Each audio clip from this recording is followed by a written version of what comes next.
But my point is that like I grew up with a crossbow and then I went straight from crossbow to recurve. And I love my recurve. I think that if you're a hunter in this state, in any state, if you're hunting with a crossbow, you should move to a compound. And then from a compound, you should move to a recurve. You should challenge yourself. The more you challenge yourself to hunt, the more you will get out of it. I like crazy people. And I think that, his perspective is valid. I don't agree with some of the things he says, but I mean, that's why we have podcasts. We have long form content to hash those things out. I think it's important, and I'm willing to talk to anybody. If the government money keeps coming in, and by the way, I'm looking at every single contract and who's approving these things, and their faces will be plastered all over social media, and it will go viral because these public records requests are supposed to come back in October. They pushed me back till then, and I want to know who's approving that money going to them. Right. All right, guys.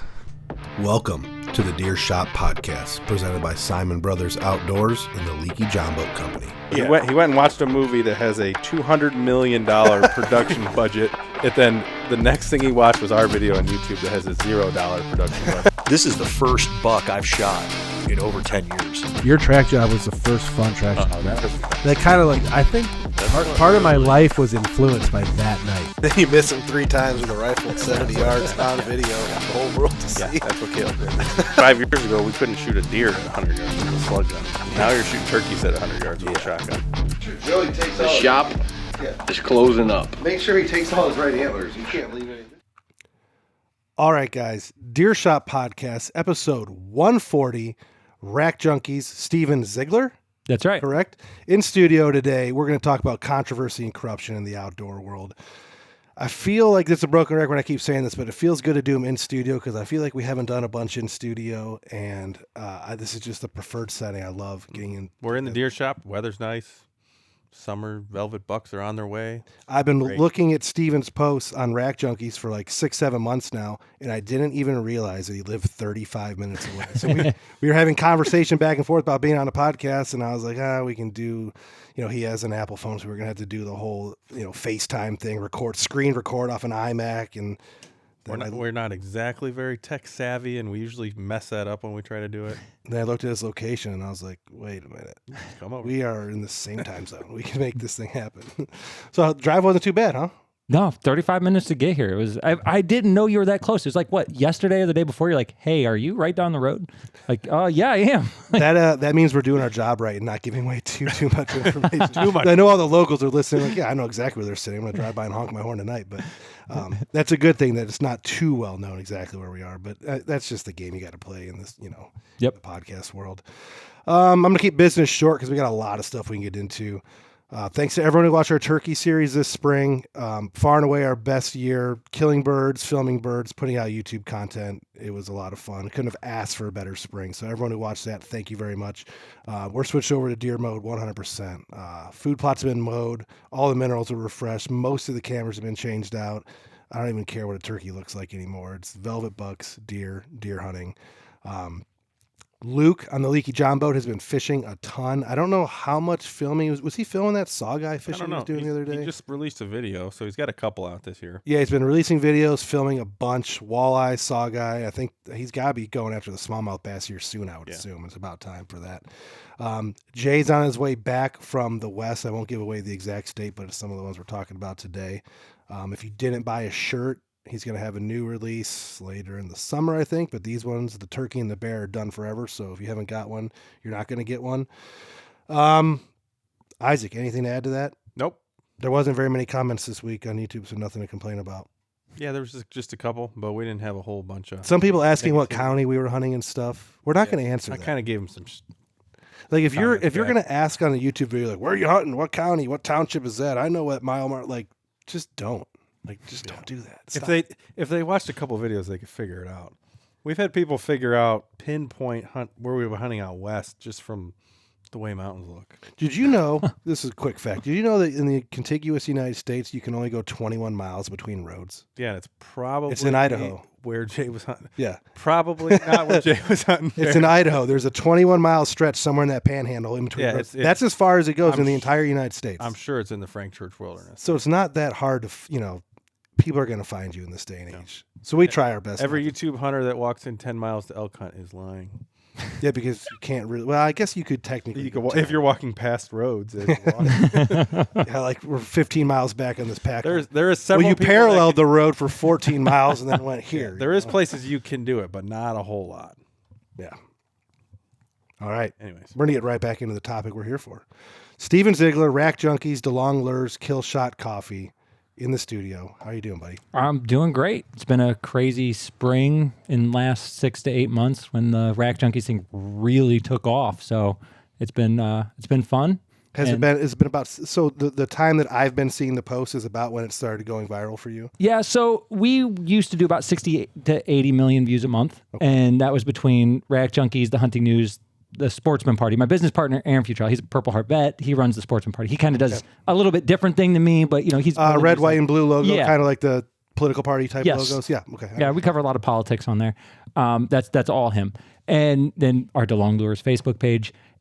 So we used to actually do a lot of writing for the huntingnews.com. Okay. That's how we got, so we actually got started, to rewind all the way back, like 2015. And I was really just trying to be a famous rabbit hunting YouTuber, which is not a thing. Hunting. Yeah. Yeah, I don't see a lot of that. No, it's not a thing. We have the best rabbit hunting YouTube video out there. It's got like 60 or 70,000 views on it. It's still, you don't get challenge accepted. Oh, I love rabbit hunting. I love small game hunting too. But so that's where it started. And then I worked 7 days a week, 12-hour shifts to buy like a really nice camera to film this because it was our hobby. Yep. And we were just doing YouTube at the time. And, we made those videos. Then I recorded my grandma shooting a deer at 80 years old. Ted Nugent shared it. It goes viral. Kendall Jones, the hot blonde teenager, she was cheerleader. Yeah. Draft she killer. shared it. Yeah. She shared it. It went viral. And it was a cool time. And we kind of realized that how you made money at the time on social media was you had a blog. And this page like embedded our video. And they made like way more money than us. So we're like, well, let's just do what they're doing. Right. So we started a website, thehuntingnews.com, got pretty big, 1 to 2 million views a month. We grew these social media pages. We had so we started out as Wax Star Hunters. I don't remember that. Nobody does. We had 6,000 followers. Okay. My business partner, Aaron, actually, he was working at the flight facility at the Akron-Canton Airport, and there was a raccoon stuck upside down in a tank. So I saw that video on the page. It's got 100 million views on it across. It was Tokyo News Network shared it. I mean, the Asian market loved us. I'm not going to lie. When I see a video like that, I think this guy bought that channel with the video already on there, because like you see those guys who buy channels with some viral video on it to start off with. That was us. But then I saw that it was you guys. I was like, man, okay. So it gets goes crazy viral. We go from 6,000 followers to 36,000 followers like within a week. And this is when 36,000 followers is a lot. Now it's not as much as it used to be, back in 2015, that was crazy. And we had 6,000 people that loved hunting and 30,000 people that loved raccoons. Yeah. And we're sharing like hunting content and people hate it. Yes. And it completely ruined our page. Mm-hmm. But we learned a very valuable lesson back in 2015, 2016 time. We learned what an algorithm was. Yeah. We learned before anybody else was talking about algorithms, we understood algorithms. So then we built Rack Junkies, the Sportsman Party, and the Hunting News, started the website. 2020 happens, they take away the website stuff. And I did a ton of writing. I read every single major hunting, fishing, public lands bill ever written. I read court cases. I read every book I could get my hands on. You like to read, don't you? I read so much. I read not a bad thing. Not a bad thing at all. Yeah, I love reading about hunting and public lands and stuff like that. So we do all that. I gain all this knowledge. We get a couple million people to the website a month. We're making enough money to pay for our hobby is all it is. And we're happy with that. Mm-hmm. We're very happy with that. All goes away. And then, social media turns into this, what it is today. You can actually make some money creating content. So we get the bonus program on Facebook and we go, well, if Facebook randomly, not to interrupt, but Facebook did that to us too. I get like a $7 check a month, and I don't even know why. I didn't do anything. Like we don't really post. They enrolled me in something. I don't post on Facebook anymore. I only post on Instagram and at cross posts, and I get like $7 to $10 a month, and I don't know why, but I do. So that's cool. Yeah, and when you go viral and you make a ton of content, but you got it. The thing is, like, everybody wants to be a content creator. Right. It's like I spend 6 to 8 hours a day reading. Like we'll talk about this Trump, this new secretary order that Doug Burgum signed. like I read every bit of that. It is a ton of reading and research. It's a lot harder than people might think. There's a lot of pig fat in there, pork fat. We call it pork fat. Right? In that one, no. In that one, no. It's actually, we'll talk about the good and bad of it. Okay. But that's kind of where we got to today is like, I did all that writing. We got the bonus program and I looked at my business partner, Aaron. I was like, hey man, we should start doing our writing, but put it into short form, like because people don't have attention spans. Let's do 1 or 2 paragraphs at a time. Take these old stories, take new stories. We love doing it. It was fun. Let's see what we can make of this. And I started doing that back in like September, October, and I started putting my name on it.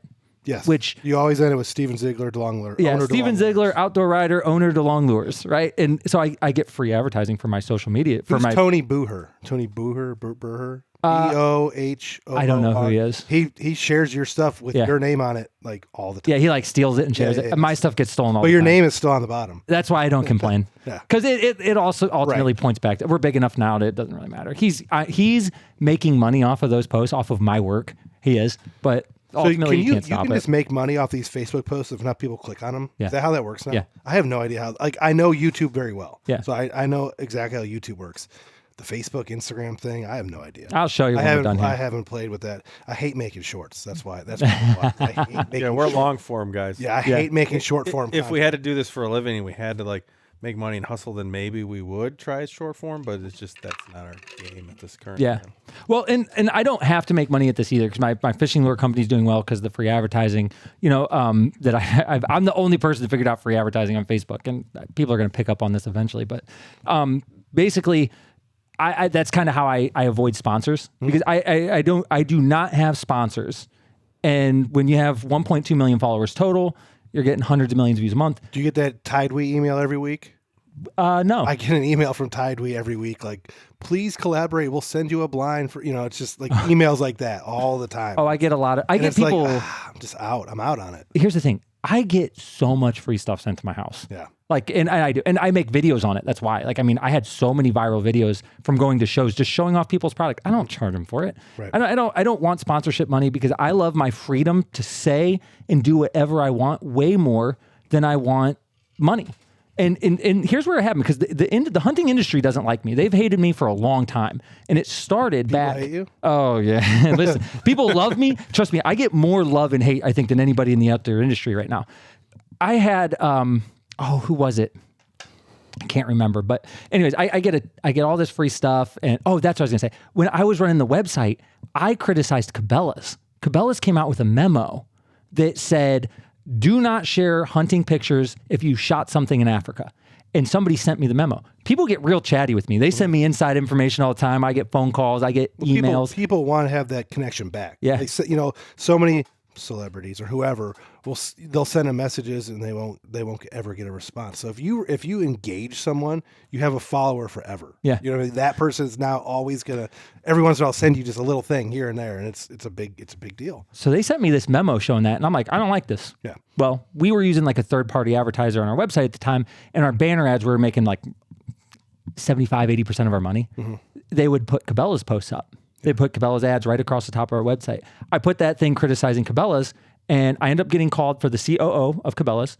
Their head of advertising and one other person, I forget who it was, called me because I said, yeah, call me. We'll talk about it.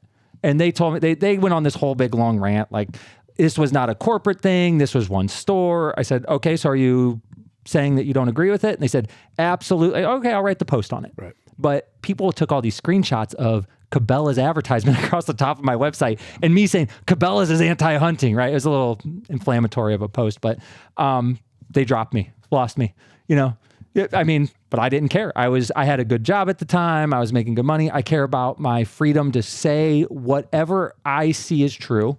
And if I make mistakes, I correct them. You'll see that on Rack Junkies all the time. When I make a mistake, I'll come out and write 3, 4, 5 days in a row about what I got wrong and why. Because I think that's important. That's what I think gives me a lot of credibility here.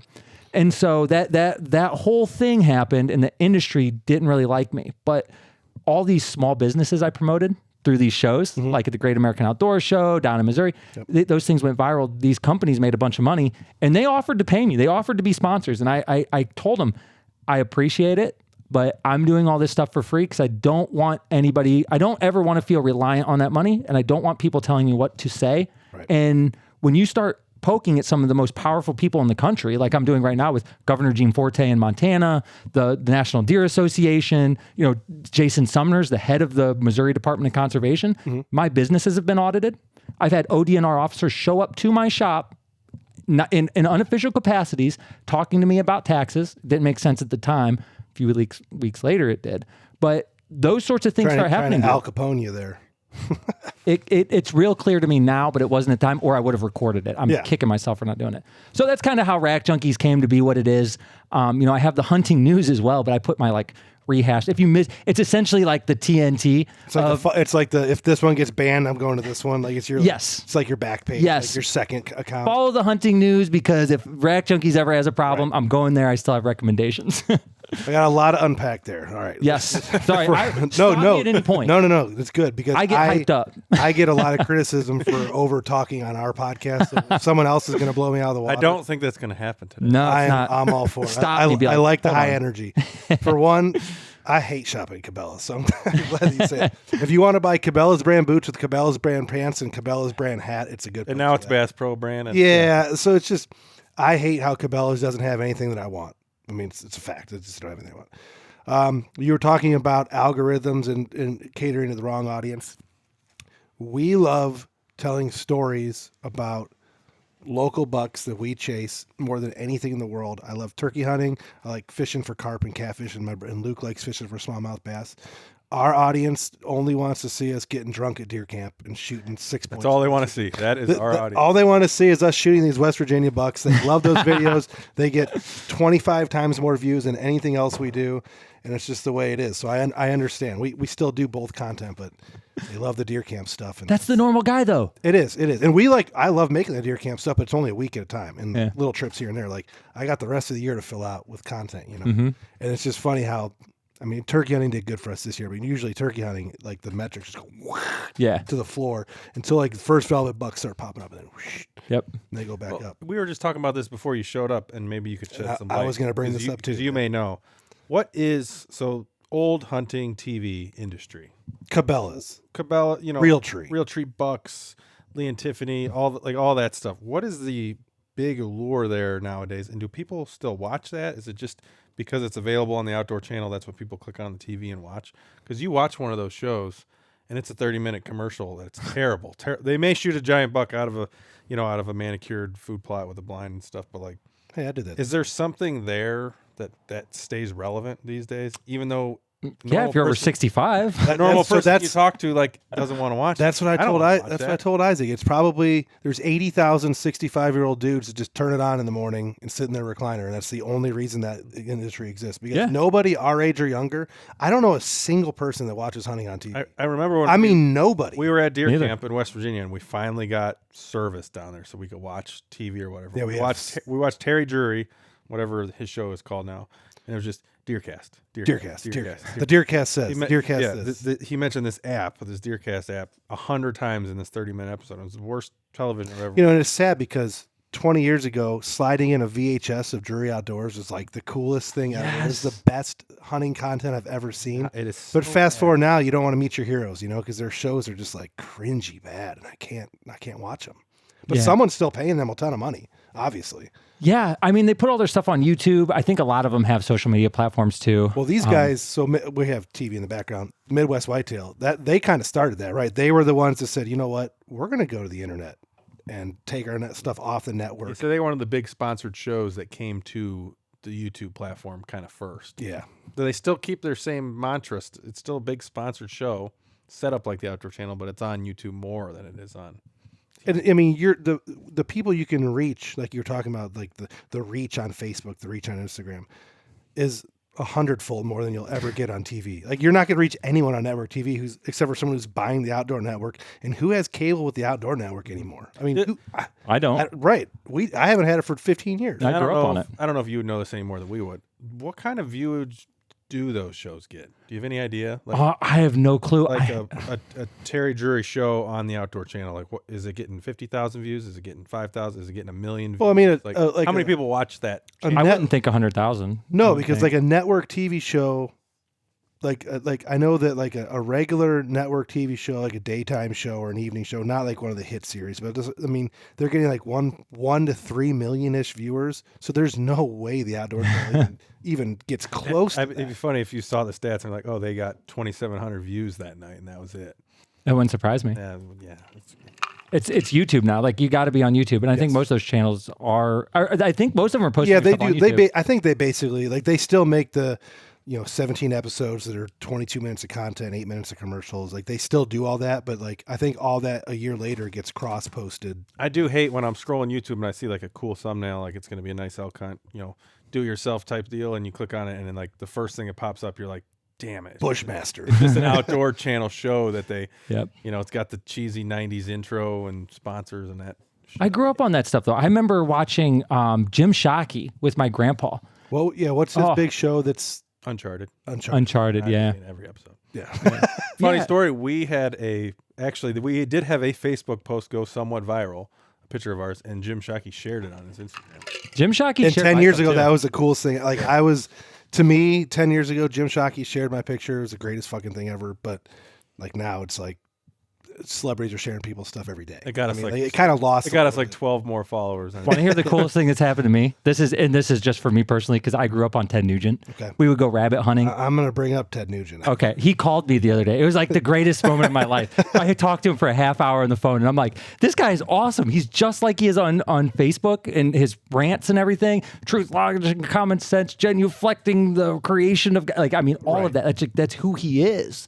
And I grew up on his music, watching him on Fox News. He's the one who made the politics look fun to me, where he was on Hannity and Combs. I was like 17 years old. I remember coming down the stairs at my parents' house and seeing him. I was like, oh, dude, I listened to, Stranglehold after I go rabbit hunting. I saw him on there. I was watching it, and he's just tearing into him. You better not come to my property. We love the Second Amendment. Even my son's a vegetarian, and he knows how to shoot. And he's going through he's just ranting. And I was like, oh, this dude looks like so much fun. Like this is just a dude. Like this is a guy that I would hang out with.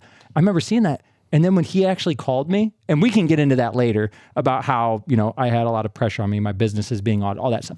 But, he ended up giving me a call and encouraging me. And that was like the coolest moment, him and, Jim Shockey. I saw him at the SCI show in Nashville. I didn't go and talk to him. He's big with SCI, right? Yeah, I didn't even talk to him because he shared my stuff before, and knowing who reads my stuff, sometimes like I heard Donald Trump Jr. reading some of my posts through somebody who's personally hunts with him, and they were discussing one of my posts. And I was like, I don't like knowing that, man, because I don't want that influence on me. I want to read. Yeah, like I got to write this so that Donald Trump doesn't hate it. Yeah, you know what I mean. Yeah. Like, and that affects how you write something. And when you know the people who you look up to, and I'm not saying I look up to. Actually, there's some really good things with Trump Jr. Good and bad. We can talk about that too. But like when you know those people are reading your stuff, and especially Ted Nugent, he shares my stuff all the time. Like I don't want to be influenced by that. I want to focus on the facts, on what's right and what's wrong, and not what somebody else likes or dislikes. So I try to avoid. It's like performing in front of an audience and performing in your bedroom by yourself. Yes, you know what I mean. Like it's different. I want to meet Jim Shockey more than anybody else in the hunting industry because of growing up watching that cassette tape with my grandpa as a kid on his black and white TV. But he was standing right there. Nobody was there. And I could have talked to him, and I didn't because I was like, it's going to affect me because I look up to that guy. Yeah. I respect him. I really respect him. And I didn't talk to him because of that. I mean, maybe one day, but... All right, 5 minutes on Ted Nugent, and then we can put that to bed. Obviously, you listen to the Hunter podcast with Nugent. Yeah. There's a lot he said that I enjoyed. Yeah. And I like the rock and roll lifestyle. There's some I've never met Ted Nugent. I have some friends that own some companies that go up and do the hunted. They take clients up there to Michigan on the high fence stuff and do some hunting stuff. So I know some people that have met him, but I have never had an opportunity to be around him. But there was a lot of things he said in that podcast that I didn't necessarily like. He basically has this like, if I don't agree with the game law, it's not a game law. And like he came out and said it like 10 times. And I'm thinking like, it's one thing for Ted to say that because of his connections, but like Billy Bob's if Billy Bob starts feeling the same way, that's kind of a problem. If he all of a sudden decides that he doesn't want to follow game laws either because he doesn't like them, then you have a whole swath of people who no longer feel they need to follow game laws because their idol doesn't follow game laws and they're stupid. And it's proven. And that was I had a big problem with the way they presented in the hunting world. Self-regulation of the game laws is the only way game laws are being consistently followed because of our. I mean, Ohio is one of the worst. Maybe not ineptitude of the game wardens, maybe just the fact that we have very few of them. One per county. Yeah. Ohio's a terrible ratio. It's one per county, and a lot of those guys had to go to other counties, and there's time off, and it's bad. Ohio, unfortunately, it's not their fault. It's the organization's fault. So self-regulation and awareness of the game laws and getting people to buy into following them for the betterment of the whole system is pretty much the only way they're going to be followed. Like Ted's down there like, oh, fuck that. I'm hunting on Sunday in PA. They can't stop me. Yeah. I want to put out rutabaga for my deer. I'll hunt over in Michigan if I want. And it's like, maybe you shouldn't say some of these things on a podcast that 100,000 people are going to listen to, So there's two sides. But that's to his style. He's one of those, and it's like we talked about, the biologist. You had a post the other day, who knows more, a 4-year biologist or a guy that's spent his entire life in the woods? Ted feels that he understands deer behavior and what works for animals better than the biologists and the lawmakers. And he probably does, and that's fine. But they're still the lawmakers. He's not a lawmaker. He doesn't get to dictate what the laws are. He didn't go that route. He became a rock star, and there's gray area there. And he can influence change of those laws, or he can choose not to. And it sounds like he has influenced law change with his group, Hunter Nation, right? I'm wearing their shirt. Yeah, and Hunter Nation. They're more. I don't want to say more, but from what I understand, my quick research, maybe not exactly geared towards whitetail deer, wild turkey hunters. They do stuff to help them. The Sunday hunting in PA, a big one, from what I understand. But they're also out there trying to make, get the grizzly bear delisted, something Isaac really wanted to talk about. Wolves delisted, opening up the cat seasons, making sure Oregon doesn't shut down hunting altogether, stuff like that. That's the whole Hunter Nation thing. And he does have a lot of influence with that. But I don't know, the podcast at certain times I'm listening, I'm like, oh man, don't say that. Don't say that. But he's allowed to say whatever he wants. So with Ted Nugent, there's two sides to what you said, and I understand both of them.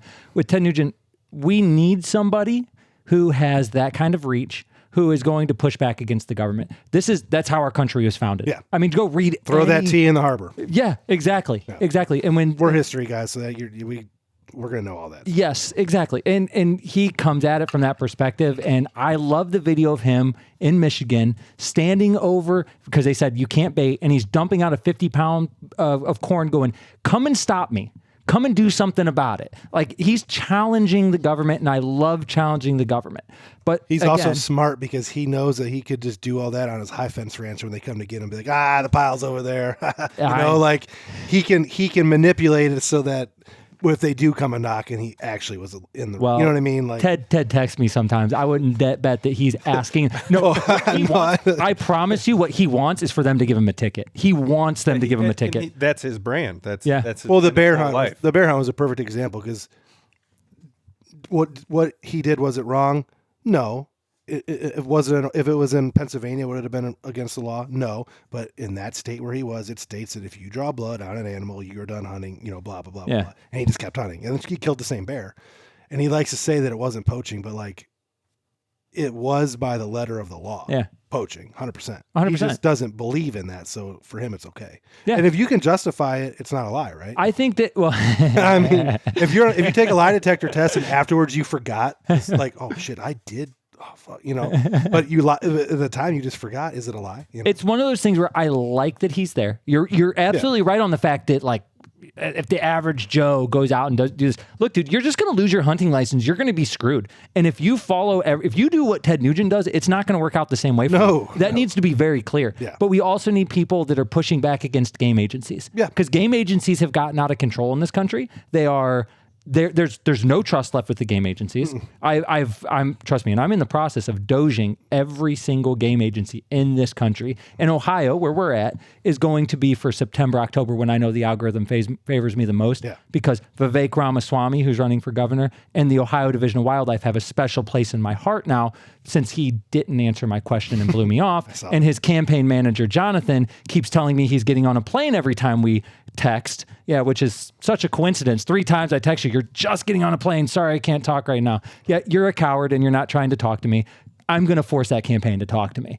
Okay, but my point is you need people that will push back against the government overreach. That's 100% true. But what you said is also true. That if the average guy goes, well, you know what, I'll just violate the law. Well, guess what? You're going to lose your hunting license. You're going to get a giant fine you can't afford. Ted Nugent can afford it. He's got a lot of money. Well, he's fine. Some of the problem is, though, right now, with how inept the game wardens are, that person could keep doing that poaching for years and years and years. And that's what I was, and that could be our neighbor. If you're a local guy, it could be our neighbor, poaching all our bucks. I know that is a sensitive subject. Local deer getting killed by a local person. Deer that we are also hunting. Okay, well let me jump in here real quick because this brings up the what is it? The open fields doctrine. Let's talk about this because this is a big thing with Ted Nugent too. He's always talking about this. I've written about this. Where the game warden can come on your property. They can just walk on your property without a warrant. Happened to us in the past. We've had it happen here. It's un-American on this property. It should be it is unconstitutional when you read the Constitution, not when you read the decisions and all the precedent and all that. I don't care about that. Like the fact that you can just walk on my property is insane to me. Is it because they say that the animals can't call 911? So no, it's up to the game warden to make sure that you're doing the right thing because they can't, you know what I'm saying? Okay, but your freedom, my freedom doesn't start where your fear begins. Correct. That's true for everything. So I understand both sides of this. I get what Ted Nugent's doing. I'm glad he's doing it. I'm glad that he's dumping out that 50-pound of corn and going, come and do something about it. Think about those Michigan game wardens that are sitting there talking to each other. It's not ballsy on his part. It's if any game wardens didn't do anything about it, what are they going to do? No, because they have an inter-office memo. Just leave Ted. They're like, listen, dude, if we do this, who's going to go? Nobody's putting their hand up. This dude's working a 12-hour shift at Spencer Lake, handing out tickets for no life jackets every day during the summer. Going home to his 3 kids and his wife. Yes. He is not going to go hassle Ted Nugent to make his life harder. No way. They want those game wardens, and we'll bring up something that has been big on both of our pages. Those game wardens want the C.J. Alexander. They want someone that's unknown, that does something really bad in the public eye, that the public wants to see come to justice. And they can take that rack to all the shows and show the whole world what good they did and get positive PR off of what something bad happened. And I'm glad that we have game wardens. We should this is something Ted Nugent said to me on the phone. He said we have to respect law enforcement, but when law enforcement steps over the bounds, we have to say no. Right. Like this is not a law, and he has the means and the ability and the platform to fight it. But the average everyday guy, when he goes on the Hunter podcast and says that kind of stuff, you got to realize, man, you can't do the same thing Ted Nugent does. I'm glad he's there, but at the same time, 2 things can be true at once. I'm glad Ted Nugent is doing this. I want everybody to know you better be really careful. But to go back to what you said with a guy can go poach all these deer. I tend to, from my perspective personally, I tend to be a very libertarian guy. Like, don't tell me what I have to do. Like, get a shot or wear a mask. Don't tell me what I'm not allowed to do. Like, smoke weed or be gay. I don't do either. I'm not neither of those things. I've been married since I was 20. But don't tell me, like, I'm very much of a pro-freedom guy. The whole argument against what Ted Nugent did is the same argument that is used to justify the open fields doctrine, which I do not support at all. So what they'll tell you is, well, and I was told this by the head of the Tennessee department. He's the guy with one arm. I always forget his name. Really nice guy. But he told me at the SCI show in Nashville, he goes, well, imagine that your neighbor is shooting all the deer and they shoot extra deer. And I looked at him, I said, I care more about my freedom than I do about my neighbor shooting an extra deer to feed his family. So there's a balance there. We have to have laws or we're going to lose. You're not going to be shooting these bucks that are on this wall. I'm going to be screwed over. You guys, the people listening to this, you're going to get screwed over, and we have to have those people. At the same time, you have to keep them in line and make sure that they're not overstepping their bounds. And Ted Nugent's opinion is that they're like, if here's the line, they're way over the line. My opinion is like, here's the line, and they've moved past it, and we just need to move them back. That's where I'm at personally. From the Ted Nugent perspective, he thinks that they've gone way overboard. I think that they've gone somewhat overboard, and we need to rein them in, especially with the open fields doctrine. But it's not unreasonable to say, my neighbor's shooting the big buck that I was going to shoot by poaching it at night with a 22 shooting it in the head. That's not right either. There's a difference between, I don't think anyone in the world is going to complain about a guy shooting a bunch of deer to feed his family. But when you're shooting bucks and multiple bucks and not even eating them and then just getting them mounted and taking your cool pictures and bragging about it, and that's what you're doing on your poaching side. Yeah. Because I think social media has made that part of poaching more prevalent. There's all those podcasts you can listen to, Bear Grease, you can read all those books, Prince of Poachers, all that. There was guys back in the day that were killing a bunch of deer and not showing anyone just because they loved doing it, right?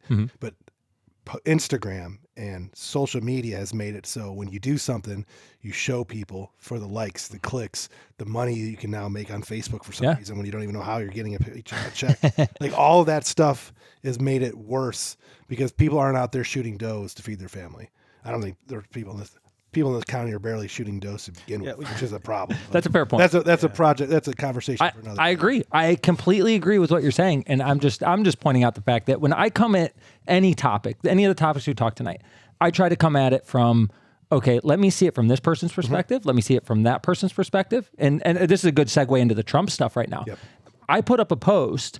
And, the Ohio whitetail deer 2 or whatever, they steal my stuff all the time and post it on there. And I let them because they tag me. But I go on there and there's a comment that says, well, you're anti-Trump, you hate Trump. And I said, what are you talking about? I said that this was a big win. He goes, well, I read the first sentence and I assumed that you hated Trump. It's like, well, no. Like I'm looking. You're just stating facts that no, he did not open 92 million acres that I can go hunt tomorrow. Yes, that's what the headline read. That's not what actually happened. Newsmax put out a headline: Trump opens 92 million acres, and it's getting shared all across social media. Show me 92 million acres that you can't hunt that you could now hunt. Listen, if they opened up Yellowstone National Forest, that's still not 92 million acres. Yeah, National Park. National Park. Yeah, but no, if Trump opened up 92 million acres, I'm going to be the first one saying Trump 2028. Man, I'm just telling you. Like, listen, I don't agree with. So how many acres was it?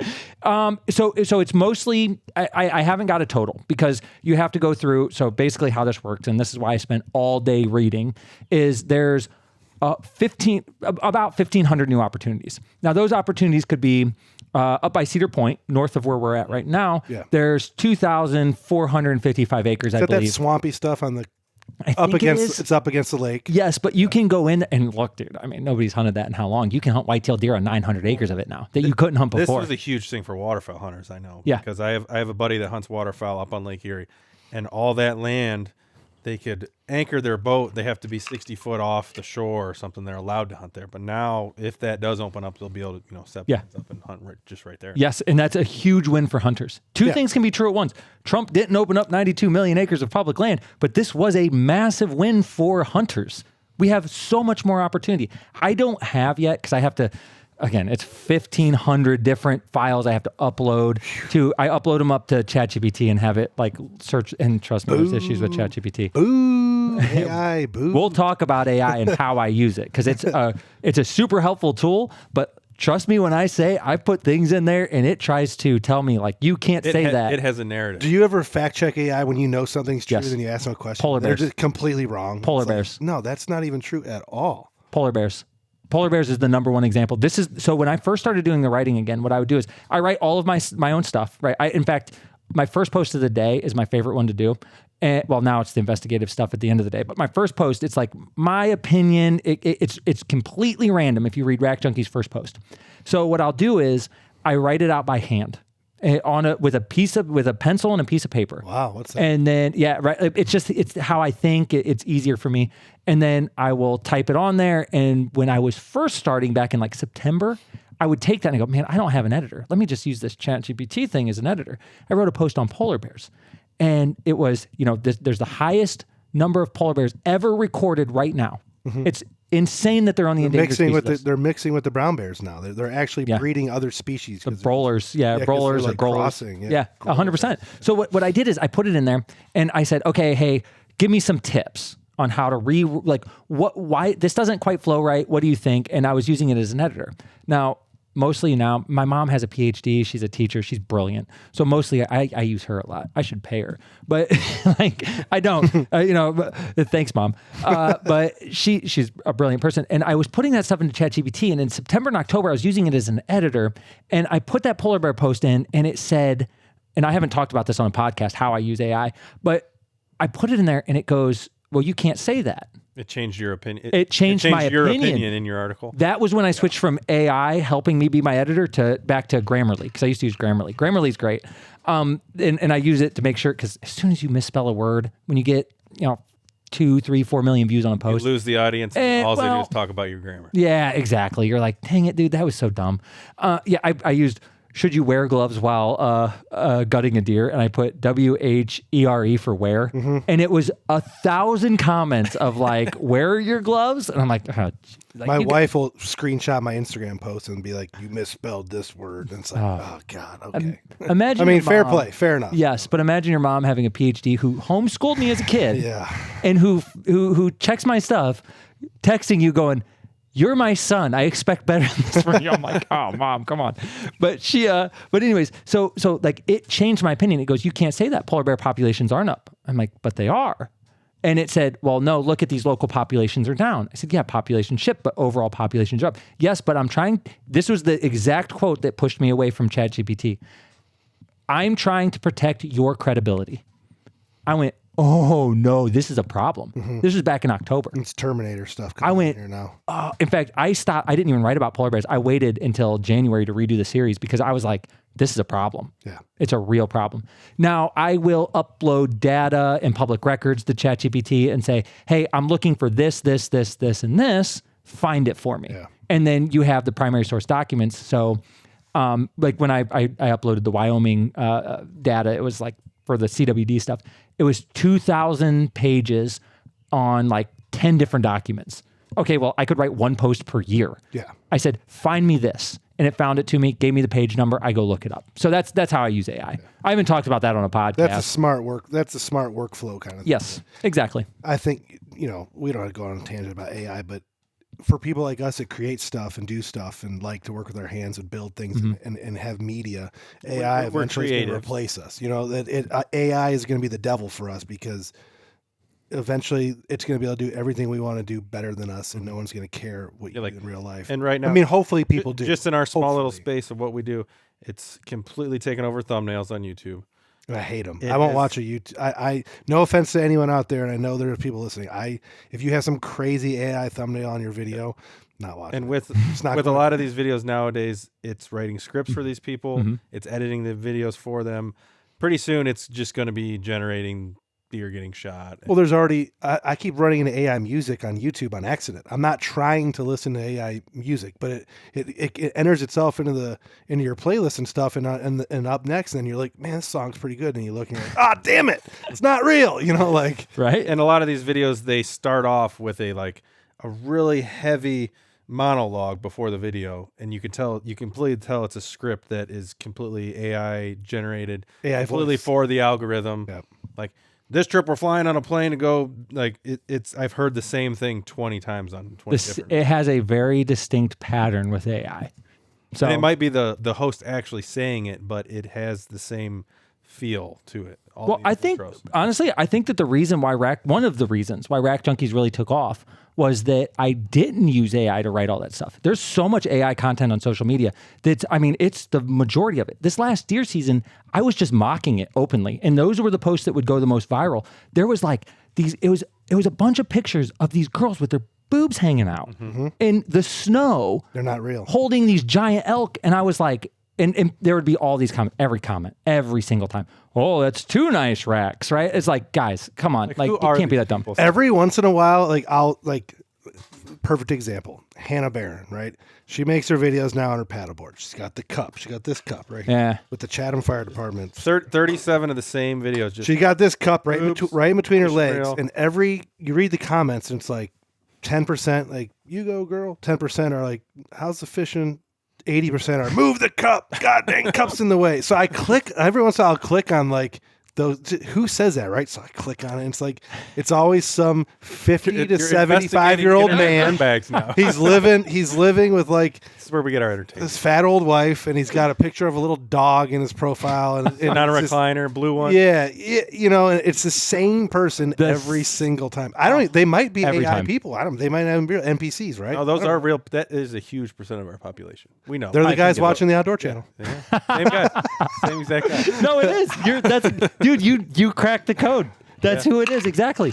And Hannah Bear Well, is that's why our hunting videos, like, not to tangent off again, but like, there's people out there who'll get 1 million views on their gaming video and make $7. We got 1 million views on this podcast tonight. We'd make $5,000 Just because the our RPM audience is, so high. is that guy that has credit cards and a pension. Seriously, the older your audience and the more established your audience, the more valuable their view is. So that old guy's actually keep watching, guys. Yeah, You like the old guys? We're a fan. So, not the 8-year-old kids. not to They're bring this up anything, but the Kevin Hart roast, I had to watch it at work. I don't know if you guys watched it. I have not watched it yet. No. They call it. They had someone on there impersonating Trump or something. It's the fat whites. Yeah, Like the whole percentage of the population, fat whites. If the fat whites want something, it happens. it's true. Fat whites want this law to get passed, this president to get elected. That's what happens. Because we're like 60. Fat whites are 60% of the population. Probably. It's a big percentage of the population, but it's a huge percent of the economy. It's a big percentage of the money. Fat white people. Well, keep watching our videos, please. Yeah. And turn off the Outdoor Channel. Turn that off. Don't watch. And it. click the ads. Yeah, click the ads. Yeah, but And Hannah Barron's not going to take the cup away. No. The original videos where she didn't have a cup are probably pulled, and you'll never see them again. she's a great content. I like her. My daughter watched her stuff. Oh, she's huge. Same thing with. I know you wanted to get into poaching a little bit before we get into the Trump stuff. Actually, it might be good to get into haven't poaching. even- yeah, I know. I actually looked over and I saw your notes. It said Chris Brackett. I'm like, oh, he did a deep cut here, huh? He's followed the Chris Brackett stuff. That's from back in the day. Now, We're banned. Chris Brackett has banned every single thing that I own in my name and everything from all Caleb, his you stuff. ended about 10 podcasts in a row with fuck Chris Brackett. Yeah, I went on. Last words of the podcast. I went on a streak where I said "fuck Chris Brackett" at the end of every podcast, and then I saw a third-party post of his where he's talking about how like people hate him so much that he's contemplating suicide, and I was like, oh fuck, like okay, I'm never gonna talk about him again. Yeah. Felt a little bit bad, but not really, because he blames his poaching on his autism, which is the stupidest thing I've ever. do you know that he admitted a poaching case to me that I never reported? Don't tell me that, man. Fuck Chris Brackett. I never reported because I talked to the guy. So we ended his career because Well, he's getting big. Hunter's bringing him back. Okay, well, Hunter's here's what bringing him happened. back, making And him big again. I want to say that like Chris Brackett talked to me and he was nice. I think so. There's two sides to him. He was like kind of a bad dude. Like it was like just kind of a bad person. He became a He was a Christian. He got baptized, and he told me all that. It was like kind of a sob story. So I kind of like. I mean, when I was 14 years old, he was my hero. The arrow affliction, shooting. Yeah. Arrows You had the through- shirts. You still got them somewhere. They don't Shooting fit. arrows through PVC pipes, and they're doing circles and shit. Yeah. Like, that was the coolest thing when I was, a teenager. He actually, I took screenshot. This was back. So the initial video that was released was actually sent by, I can't remember if it was his cameraman or not. Somebody sent us It was either one of his producers or his yes, cameraman. it was sent to me. I was the first person to post it. When he shot the $2, Yes, on the huntingnews.com back in the day. freaked out on his. Yes. That was you, huh? They were sent, yes, it was the hunting news. It was the huntingnews.com that first guess that reported does it. make sense. He threatened to sue us over and over and over. Oh, yeah. And I was like, what are you going to sue me for? People love threatening to sue. Oh yeah. Have you ever been sued? Surprisingly, no. It's coming because been I've gone after. Yeah. I've gone after some very powerful people, and there is a pharmaceutical billionaire in Wyoming who owns a company that has a premature ejaculation drug who sued 4 guys from Missouri. Got to market to the fat whites. Hey, listen. What? Listen. Well, I'll say some crazy stuff here. This guy's no a bad rules. guy. There's no rules. Okay, good, because if you want something to go viral, this will go. I haven't even written about this yet. But anyways, like, back to Chris Brackett. He said he messaged me and he threatened to sue and stuff. And I'm like, 2016-ish? Yeah. When we put that, we were sitting at our deer camp down. My mom and dad own the my dad passed away, but that property, we're sitting there, me and my 2 business partners at the time. I only have one now, but we're sitting there, and this email comes to us with that video, and I go, yo, this is one of the biggest dudes. And they send us the video, and I go, this is crazy. If we post this, he's gonna lose his show. And like at that point, we'd never done anything that big, and so I'm like, I was like, let's post it, man. If he broke the law, he should be held accountable. Were you like getting a little shakes a little bit? Like A little bit. I still remember coming in from the evening hunt and having that video and coming in to talk to my two business partners going, guys, I know you guys all saw this video. And they're like, yo, this is the biggest thing we've done. And I'm like, step back. Is this the right thing to do? Right. Right. Because initially you're like, I like Chris Brackett. I like this content like you did. Question mark. And then I'm like, but this can't just be allowed to happen. Right. We posted it. He threatened to sue. He actually called me. He said, yeah, that was before I was a Christian and I got baptized. I don't like that shield that he uses. Yeah. Because he still acts like an arrogant asshole on podcasts. But then he says it's okay because I'm baptized and I'm a Christian and I had autism back then and I still do. And it makes me, it's like, that's just not an excuse. Listen, I'll say not an excuse. You're held accountable for what you do. Yeah. And he admitted to some poaching things. I have screenshots of it that I never released because I felt bad at the time. And now that he made me feel bad too. And now it's 10 years later, and I'm never going to release them because I don't think that doing it at this point is I think is wrong. Yeah. But he said, well, I did this, and this, and nobody ever cared. And I looked at my You're like, bro, don't tell me that. I'm like, dude, he just admitted that's the wrong to poaching. person to show this. Yes, he has he admitted to me that he poached in other cases, and I never released it. He honked us off because of the neighbor shooting deer thing. Yeah, I chapped at him because he was crying and complaining that his neighbor shot a buck that ran onto his property and he wouldn't allow him to go retrieve it. He said he'd rather have that deer rot on the edge of his property than his neighbor come and recover. And I'm That's like, dude, insane. that's and he was posting this all over social media. Asinine. It was like 2 years ago. Yeah, we called him out on it, and didn't he even message you? Oh, he said he basically like get a hold of this, and then it was like blocked like Siman Brothers Outdoors, Caleb Simon, everything that I had. He just blocked me, and I'm like. And it's so we funny, lit him up for a while. And it's funny because on that Hunter podcast, the one you were mentioned in, they're talking about how much of a cheat move and how unballsy and how guilty it makes the NDA look to block these people and to hide their stuff and how they're a bunch of losers for doing it. And I'm like, dude, your guys' bro that you have on the podcast every 6 weeks does that to thousands of people all the time. So how can you say one thing and then like support? It's just, that's the kind of stuff as a listener, I sit there and think you just don't really have a direction at all. You're The Hunter floating in the wind, doing whatever it is that makes you feel like you're doing the right thing. The Hunter podcast is interesting to me. It's like It's interesting to us too. So your Very post, interesting to us. your post specifically, and I still listen to the Hunter podcast when a guest that I want to hear is on. I will listen to. Me too. And if they asked me to be on tomorrow, I would go.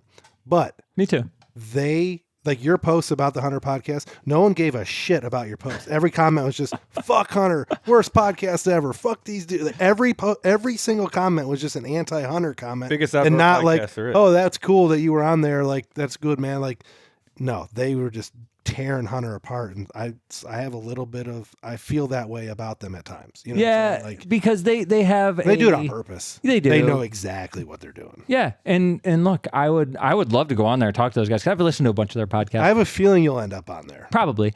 I've been Matt Ranella invited me on his podcast. I've been invited on trust me, I've been invited. Did you go on Matt Ranellis? In June. Okay. I'm going to. Interesting. Yeah, You'll be able to hold back when he gets all crazy. Because he starts getting a little crazy, and it's like, dude, you're just nuts. Like your points, the root of your evil is good. I understand what you're saying, but like you're going about it by committing murder, and he basically. can Like, be you're his not own getting worst enemy. Yeah, you're not getting there the right way. But I digress. I like crazy people, and I think that his perspective is valid. I don't agree with some of the things he says, but I mean that's why we have podcasts. We have long form content to hash those things out. I think it's important. And I'm willing to talk to anybody. It makes me sad that him and his brother don't get along. Yeah. I have 3 brothers. There's 4 of us, and like we talk every single day. And like he's made it his entire identity to hate on his brother. Yeah. That to me is that like, sucks. Yeah, that's rough. I have 2 brothers, and one of them's in Africa now. He's a missionary to Africa. I mean, doing the God's work down there. I mean, he couldn't say enough of great things about him. A great hunter too. But and then my other brother lives around here, and he sends me content all the time. Like, hey, he's the one who told me that the Hunter podcast was talking about me. He's like, dude, they're bringing you up, and I'm like, oh, that's cool. I like those guys.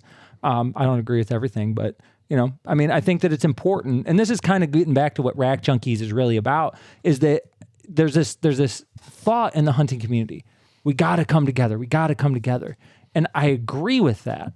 But we can't come together around the assholes in the community. We got to get rid of them. Whether it's the Montana thing with Governor Gene Forte or that Mark Taylor lobbyist who's just the scum of like politics and not even just hunting, but like he's what's wrong with politics in You America. really need to watch Yellowstone. I know you said you've only seen one episode, but you need to watch the show because then you'll understand what you're getting yourself into. Yeah, and I mean, it's just like we got to come together, but first we have to weed out all of the corruption that is in our own industry if we want to preserve it for future generations. Do you feel that's a realistic goal? Like, do you think that that's something that's ever going to happen? I think that it can now with the way that we can use, as I mentioned earlier, AI. I can upload thousands of documents and I can file massive amounts of public records requests, and I can and I can use AI to get me the data so that then I can write about it so quickly. I mean, look what Nick Shirley did. This is just this 22-year-old kid. I mean, he's just a normal kid. Is that the Minnesota thing? Yeah, he just walked up to these Minnesota fraudsters. $6 million in fraud At one place. Billions in fraud he's uncovered. He just walks up with the camera and goes, hey, where are the kids? That was the whole thing. And next thing you know, he ends the former vice presidential running mate's career, one of the most powerful Democrats. He ends their career. He's about to end Gavin Newsom's career, who's could possibly be the next president. He's like, just by walking up with a microphone going, where are the kids? We can do that in the hunting community. We can weed out the bad. And this is where I make mistakes sometimes. I want to admit my mistakes when I make them. Sometimes, like in Montana, I've gone after guides, I've gone after landowners, and there's horrible people in there. They're not all bad. Right. They're not all, there's good and bad on There's both a mom sides. and pop shop somewhere that's just trying to survive and have the same clients. And you know where I've got most of my tips? The organization that I really went after hard, the Montana Outfitters and Guides Association, it's people that are members that are calling me. People from the governor's office that are calling me. It's the people inside that are giving me all of these tips and explaining what's going on. Because they want to see it end too. They're fed up with it too. They're in with it every day. Yes, exactly. And they're tired of it. So, getting back to the poaching stuff, I think that, things like Chris Brackett or any of the other poaching things we've covered, you got to get rid of that stuff in order to move forward. Yeah. And I'm all about moving forward. I'm all about coming together, but let's get the common sense things like Chris Brackett shouldn't shoot 2 deer when he's not allowed to shoot 2 deer. Corner crossing should be legal. There's some very basic things that are 90-10 issues that 10% of the politically connected are forcing down our throats. And whenever I go after it, I get about, it is like 10% of the comments are like, you should be doing this behind the scenes. I'm not doing anything behind the scenes. I'm tired of behind the scenes. Behind the scenes, I know politics. So here in Ohio, I'm very connected with the state politicians. Okay. I was a campaign manager. The best state rep in the country is in Portage County, Heidi Workman. She's phenomenal. She got me the question of Vivek Ramaswamy, who she supports, but also he's got to answer about hunting, right? So I'm very connected there. If we can't get the bad people out of hunting, we can't come together. And a lot of it starts with politics. And when I write about politics, at first, a couple years ago, this was something that people would be, leave politics out of it. Leave Trump out of it. I come here it's rack junkies. I want to see big racks. Oh, sorry about your luck, man. Yeah. Unfollow. Fine. Bye. Don't care. Right. But now it's overwhelming. People sending me messages going, we've been thinking this for years, whether it's the CWD issue, it's the governor of Montana, it's the Montana Outdoors Guides Association. No matter what the topic is, I'm getting these messages so much. I know that I have struck a nerve in the hunting community, and I'm going to chase this down until I don't care where it leads, which is why I don't have sponsors, because I want to say what I want to say, and I'm going to. You don't want to have to worry about them dropping you because you said so. Yeah. You know how many sponsors are calling me now? They're small companies. Catch and Release Camo was like, hey, we'll write you a check. It's a great company. Okay, I support them. They give camo. They have $150. You get camo for your kid, and when they grow out of it, $50 you get a new set. Right? It's a great company. Mm-hmm. They offered to pay me. And I said, no, I appreciate it, but no, I'm getting into some controversial stuff. Yeah, I might say something that'll hurt you as a company. Yeah. Not the other way around. Yeah. And he was super appreciative. He's a great guy, and that's not the only one. Apex predator tree stands, those things that push down into the trees, that went crazy viral. I just got I think I just released this video. There's shrapnel broadheads. They send shrapnel into the, I know. I'm I don't know about this. I'll shoot it into a deer and I'll let people know. But like those small companies reach out, but I turned down every single one because I know that I would rather sit here and make half the money I could make easily half the money I could make. You know, the hunting shows that we brought up earlier. How much money are those people making? They have to be making good money because they're still putting their stuff on the on outdoor TV channel. for 20 years, so I get 1,000, 100,000 times their viewership. Right. I could get way more money out of that, and I turn it all down because I care about. I can't shut my mouth, man. You can see that anybody watching this podcast is going to know he can't shut up.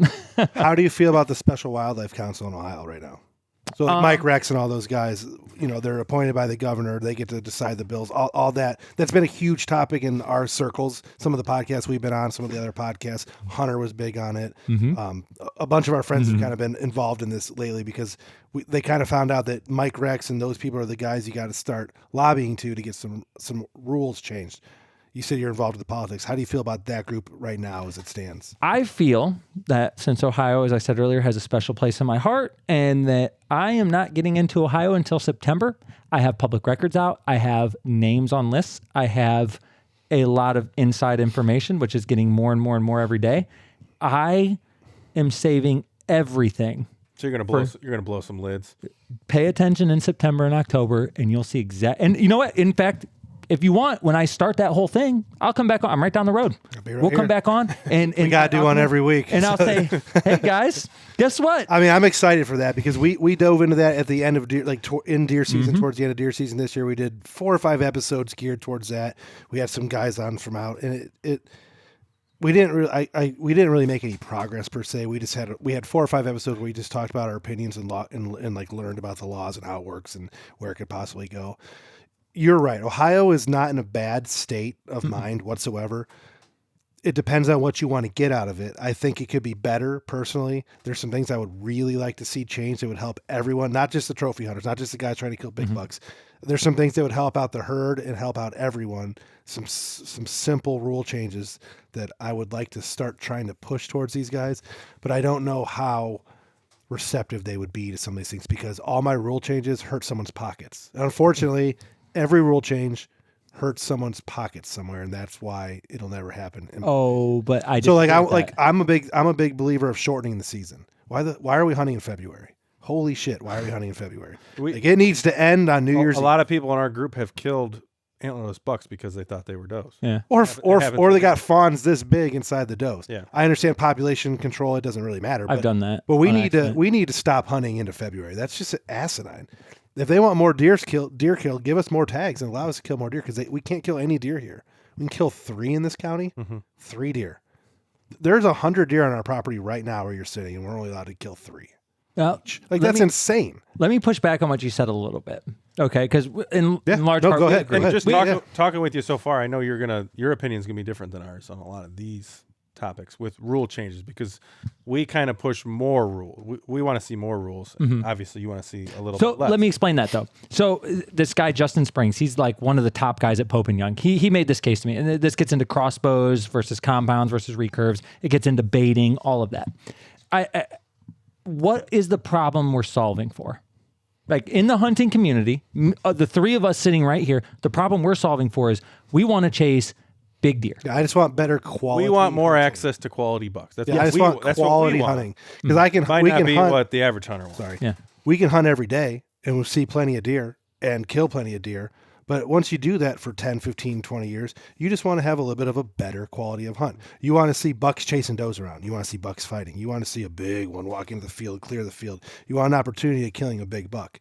Some people that have hunted for a long time and get this involved in it, I'm past just wanting to see deer and kill a deer. We want to shoot that buck instead of that's just the evolution of the hunter because we've done it for so long, and we have family land, so we can kill enough deer to eat. And there's and all these things. There's a lot of factors that might not be in play for other people. In our area, it takes game laws for that buck to be. But to quote Ted Nugent, the state sometimes values the deer as a resource, sometimes doesn't. The parks 20 minutes from here are sniping deer at night, just like they were in Michigan. Just like this, there's all these programs where the cops are just shooting deer at night because there's too many deer, but they won't let us kill more. Yeah. as hunters. Well, what the fuck's that all about? It's illegal. I'll buy Logical. tags. I buy a tag even though I don't need to buy a tag. The buck I killed this year, which is still the taxidermist here in Ohio, I shot it here on the farm that my dad owned, so I didn't have to buy a tag. But guess what? I did, because what's $29 for the state, right? But then they can do all these things where they're going to take out massive amounts of deer in these areas because there's too many deer. But then you have people complaining that there's not enough deer. So which one is it? You know, Yeah. Which one's more important to the state? The insurance companies want us to kill more deer, obviously. The farmers want us to kill more deer. I don't know a single farmer that loves deer. All these farmers hate the deer. They want depredation permits. They won't let you hunt, but they want depredation permits. Right? So Can't go hunt. it's a big problem. So we geared our podcast towards let's get better quality of hunting. Let's change the rules so that there's more older bucks, and then we have hopefully better access to those older bucks. And everyone who even just wants to kill any deer will have a better time in the woods because the structure and the whole soup is better. Whereas there's a lot of people that lean right. They want no crossbows, no baiting at all, no outfitters, no out-of-state hunters, reduce everything, strict. And then to the left, you got, well, we should be able to use thermal scopes on our crossbows. And, We should be able to you know, scout with drones. We should be keep able to put baiting. bait out. We We should be able to find them with the drones. Like, that's the liberal side of things, right? Yeah. Like, allow everything to make it easier for me. I want everything to be harder. I want everything to be easier. We're kind of in the middle, you know. So our podcast, and I'll let I'm sure you will go and tell me your angle on things. But our podcast is, and our group of guys, you know, we have some that have crossbows and maybe have a drone, but most of the guys are compound and they do a little bit of baiting, but would rather not bait. So we're kind of in the middle, trying to get a better deer quality overall, just so the woods are better. We want more turkeys. We want upland game. You know, we want the whole thing to be better. And I think to achieve that, you need to take some away and take some away in order to achieve that. But that's just, I don't disagree with any of that, actually. I don't disagree necessarily with what you said. I would say two things. One is, what I said initially was, what problem are we solving for? This is what Justin Springs told me. He's like, I think he might be the number 2 guy at Pope and Young. He calls me all the time. He's like, hey, Stephen, like, I tell people, don't piss you off because you're coming after him. You know, like, he's a good guy. I met him at the Nashville SCI show. Okay. He disagreed with me on some CWD He was stuff. at SCI, really? Yeah. And he met with me, and then he took me to dinner, and then like this giant hotshot attorney, he's like one of the top wildlife attorneys in the world. I mean, he's working with the billionaires, getting their lions back from Africa. Like, he took us to dinner and we had this great conversation. And his point to me, because here's something that I don't know that I've posted online. I've never killed a deer with a compound bow. It is recurves and crossbows for me. My entire life. Interesting. Because I think that compound bows are... Yeah, I'm not going to say that. You're like a Republican that votes for the Democratic Party. I'm like no, it's different than that. Don't call me that I'm voting for them. Politically, I don't always vote for Republicans, but my political party is not Democrat. Okay. Yeah, I think that's the majority of deer hunters, it's funny. Tangent. A lot of deer hunters and like trade workers, and they're similar people, right? People who work in the trades, firemen, construction workers, HVAC, all these guys that are in the trades, farmers and hunters, they're all pretty much the same. They lean right, but they don't necessarily love everything right as well. You know what I mean? Like, it's a weird space to be in. We are also strong union workers. Right. That does not fare well leaning too far right. Yeah. It sometimes has to. We digress, but yes. Yeah, I'm a not Democrat. That's what my party is. That doesn't make me, again, why I don't Probably have about to. what we are. It's like, I don't have to vote for Vivek, but I'm definitely not voting for that less informed, dumber white Kamala Harris. Amy Acton. She's incompetent and stupid. Even the Democrats I know are not big fans of Amy Acton because she's Can I say retard on here? You can bleep that out. You can say whatever. She's a retard. So we don't have sponsors either. So. Hey, there we go. But so Justin Springs, he made this point to me because I was mocking compound bow hunters. Now, I bought my brother's compound bow. I mentioned he's a missionary to Africa now, one of the poorest countries in the world. He left everything. Good job. His wife was a nurse. They had a good job, took their kids over there, and he had to sell everything. So he told me, I'm going to shoot my first deer with a compound bow this year. But I like recurves and I like crossbows. And I was mocking people with compounds. Is not... I didn't articulate my point very well. I do that sometimes. And what I was saying was, hey, let me show you how much harder a compound bow is than a crossbow. I'm like, here, I'll show you. Ready for this?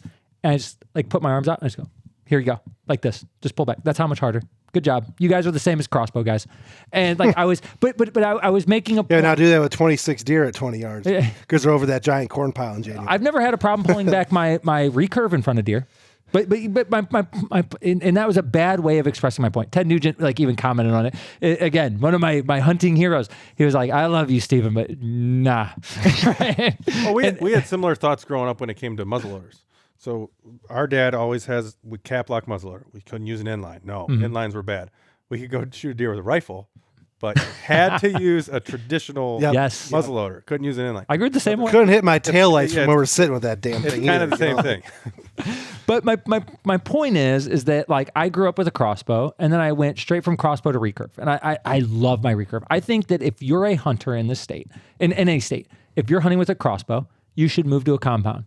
And then from a compound, you should move to a recurve. You should challenge yourself. The more you challenge yourself to hunt, the more you will get out of it. Listen, I'm still just trying to kill a big buck with a compound. I'm not moving to a recurve yet. You have dabbled with a recurve a few times. Yeah, you've taken hanging ring over there. Yeah, you know what happens when you hunt with a recurve? You just don't shoot as many deer. Man. Like that's my life. My wife gets so mad. The first year I used a compound or a recurve, I didn't even shoot a deer. She was so mad at me because she loves deer meat. She's used to using a crossbow and shooting every deer. I was shooting 4 to 6 deer a year from the time I was 18 until I started using that damn recurve, which I love so much. Struggle stick. It's the struggle stick. I like one that. of our main guys. He started using a recurve 2 years ago. Still trying to get his first buck with it. He's killed a turkey and like 4 or 5 does. Yeah, he got a gobbler and then like 4 or 5. Huge killer with a compound, and now they switched to the recurve. I missed 180 to 190 inch buck because I was using a recurve and it was windy. And I was blowing in a tree, and I did everything right. I listened to every podcast. I read every book. I did all of the scouting. I spent hundreds, if not thousands of hours to dedicate to shooting a giant buck with that recurve. And when the moment came, it was 35-mile-an-hour winds at my best rut stand, the one my daughter, literally the same tree my daughter killed that 10-point in this year. And it was going back and forth. And because I was just moving back and forth, I shot right over his back. And to this day, that haunts me. But like I learned so much about deer. I learned more. Challenge yourself. I would ask everybody that's listening to this, whatever you're using, it doesn't matter. I don't care if you're using compound. Challenge yourself and you will get more out of hunting. I promise you. Whether it's eliminating bait piles or it's, which you guys have talked about a lot on here, which I have opinions on, but like, or it's you're at a crossbow moving to compound or compound moving to recurve. It doesn't matter. I can hear all the comments now. People are going to be like, Caleb, put down that tree stand and get a saddle. Get a saddle. You got to do it. Because I'm not anti-saddle. I just don't use one. Yeah, because I'm not gay. No, right. See? He fucking knows. I rappelled at work the other day 3 times off a cliff wearing a saddle. It's fine. I know how to do it. I understand the concept. I like sitting in my lone wolf. I like sitting in my tree stand. I switched to a saddle a little bit last year, and it's so uncomfortable. I'm just too fat, I think. I think we're the fat whites. You're too fat whites. Fat whites don't do saddles. Fat whites, man. Fat whites. Shout out to fat whites. It's going to get you every single time. But back to Justin Springs. What he told me was he made a good point to me. He goes, I don't care about crossbows. He's like, I want to limit crossbows to a certain extent, but here's when. And this was one of the most intelligent points I've heard somebody make to me. He said, if it starts to eliminate opportunity, we should eliminate crossbows. And he went so far as to say, and I 100% agree with this, if the modern compounds get so good that they're eliminating opportunity, we got to restrict them until you get all the way back to recurves. Because if it's not, if the problem we're solving for, and this has influenced a lot of my thinking since then, is that if the problem you're solving for is opportunity, well, then we solve for opportunity. If the problem you're solving for is big bucks, then we solve for big bucks. So with the 3 of us sitting here and most of the people listening to this, they're going, well, I want more big bucks. I want to chase big bucks. That's where they're at and they're hunting. But at the same time, we need hunter recruitment. I have a friend, Emmett, who I was just in a kickball game with before I came here with my kids. He's probably about 24. He never hunted. His parents he never knew anything about hunting. This year was his first year hunting. He hunted with a crossbow, and then he hunted with a shotgun. Then he shot his first deer with a crossbow. And it got him into hunting. Now, he's already talking to me about buying a compound. But if the barrier to entry is crossbows, let people use crossbows. We have a lot of opportunities. You've already said we're not shooting enough deer in the state. We're not. But then let these new guys. Because people don't have anywhere to go. That is a big part of it. It's almost like your first 2 years you can use your apprentice license. That's when you use your crossbow. That I've never thought of that, but that's actually a good idea. And it actually dovetails into what I was saying about what I've said before about antler point restrictions. Because if you want bigger deer, you put in antler point restrictions. But you're not going to tell some 11-year-old that they can't shoot a big old 6-pointer. I've written a post on this. It went crazy viral. What I said was, if it's a youth hunter or somebody's first deer, no antler point restrictions. After that, guess what? You can't shoot the 4-point. You got to let it get a little bigger. Okay. You can shoot a doe. You can shoot whatever you want, but you can't shoot the 1.5-year-old 4-point. Did you listen to the Hunter podcast, Mike Rex? Did you listen to that one? I listened to part of it. So they talk about... That was a while ago, wasn't it? No. A couple months? Well, that one was actually a little while. I digress. I forgot. It was the Born Again Bow Hunting Mike Rex one that was recently. Oh, yeah. Okay. He talked a lot on there about how he's like, you guys can say whatever you want, but the proof is in the pudding. Ohio kills more big bucks than any other state. And he's not wrong. Well, we're number 2 after Wisconsin, but yeah. He's not wrong, but I think a lot of people, they kind of got into the conversation of high grading a little bit, right? So people are so hyper-focused on killing those big bucks that they're killing so many good bucks that are maybe not at their peak performance. Maybe they're 3, 4, 5 years old. And since there's so many hunters in Ohio, it seems like we just have this explosion of massive bucks. I think he said it was either BBC or Pope and Young had 600 entries last year in the record books. So I went through a dive on that. That means that 0.003% of all deer killed were entered in the record books. That's a 1 in 2,400 chance of the deer you killing being introduced into the record books. I don't think that's exactly high odds. No. You're not going to take those odds if someone's holding a gun to your head. So yes, Ohio produces a ton of big bucks. Yes, we're on the forefront of big buck producing states, and we're in the news all the time because we're second, and the record books show that. But I think it could be better. I think we're that way because we have so many people hunting all the time, only after big bucks, not killing does. We're probably shooting bucks. And we don't have to get in the debate on what, but shooting a 120-inch 3-year-old. Yeah, we're shooting a lot of 140-inch 4-year-olds. Yeah, which I'm going to shoot every day. You're going to shoot every day, and I'm going to shoot every day. But the point being, just because it looks good in the surface, 600 record book entries, doesn't mean that the herd is actually where it needs to be. Mm-hmm. That number could be 1,000. We should be always 1,200. Yeah, it could be 1,200 record book entries because we have such a better quality of deer. I don't know the answer per se, and I know we kind of tangent it off in this. I don't know the answer to get what everyone wants to be better, but what's happening now seems very stagnant to me. We're leaving. We're very liberal with our laws.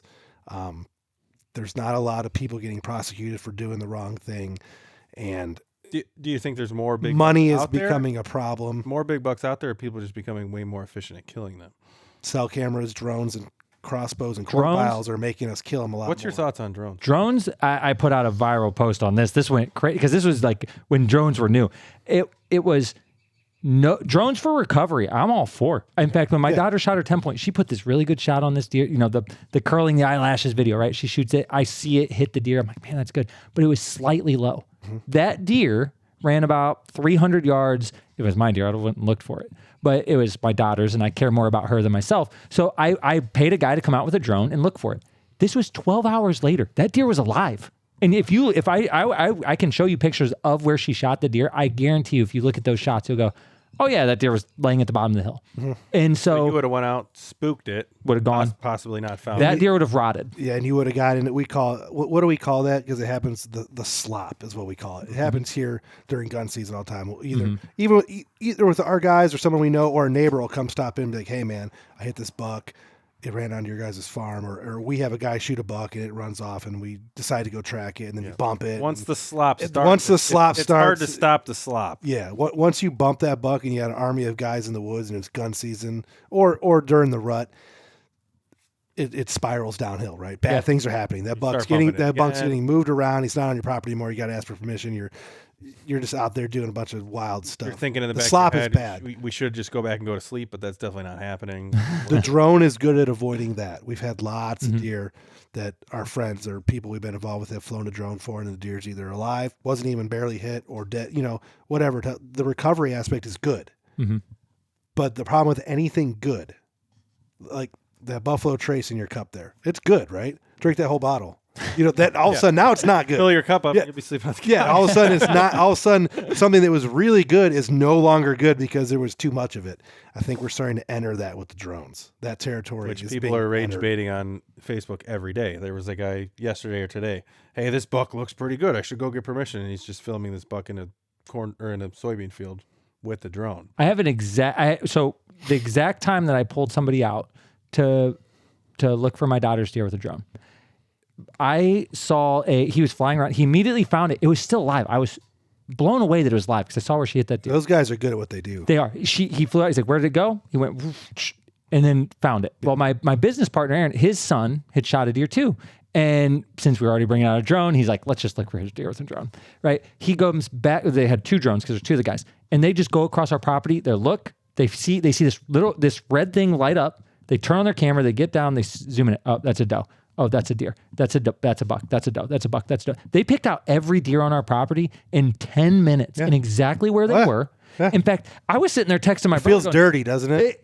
Feels dirty. So I was like sitting there. My brother goes, hey, why is he flying that drone right over? Because he was still out hunting. Yeah. I was like, he's looking at deer. He's like, is there deer in that point? And I was like, yeah. He didn't shoot one. But what happened was, so the deer I was after this year, the neighbor ended up shooting it. It was a 185-inch buck. It was a big buck.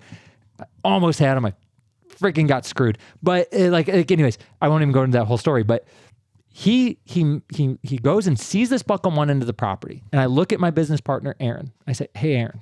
I said, that stand you were just in. I was like, if you walk over there right now, that deer, I know this property so well. I said, I bet you he's going to walk right through that field. He's going to right along because he's going to go behind the horse fence that's like our neighbor, and he's going to go right into that bean field. I guarantee you that's what he's going to do. And we joked around about it.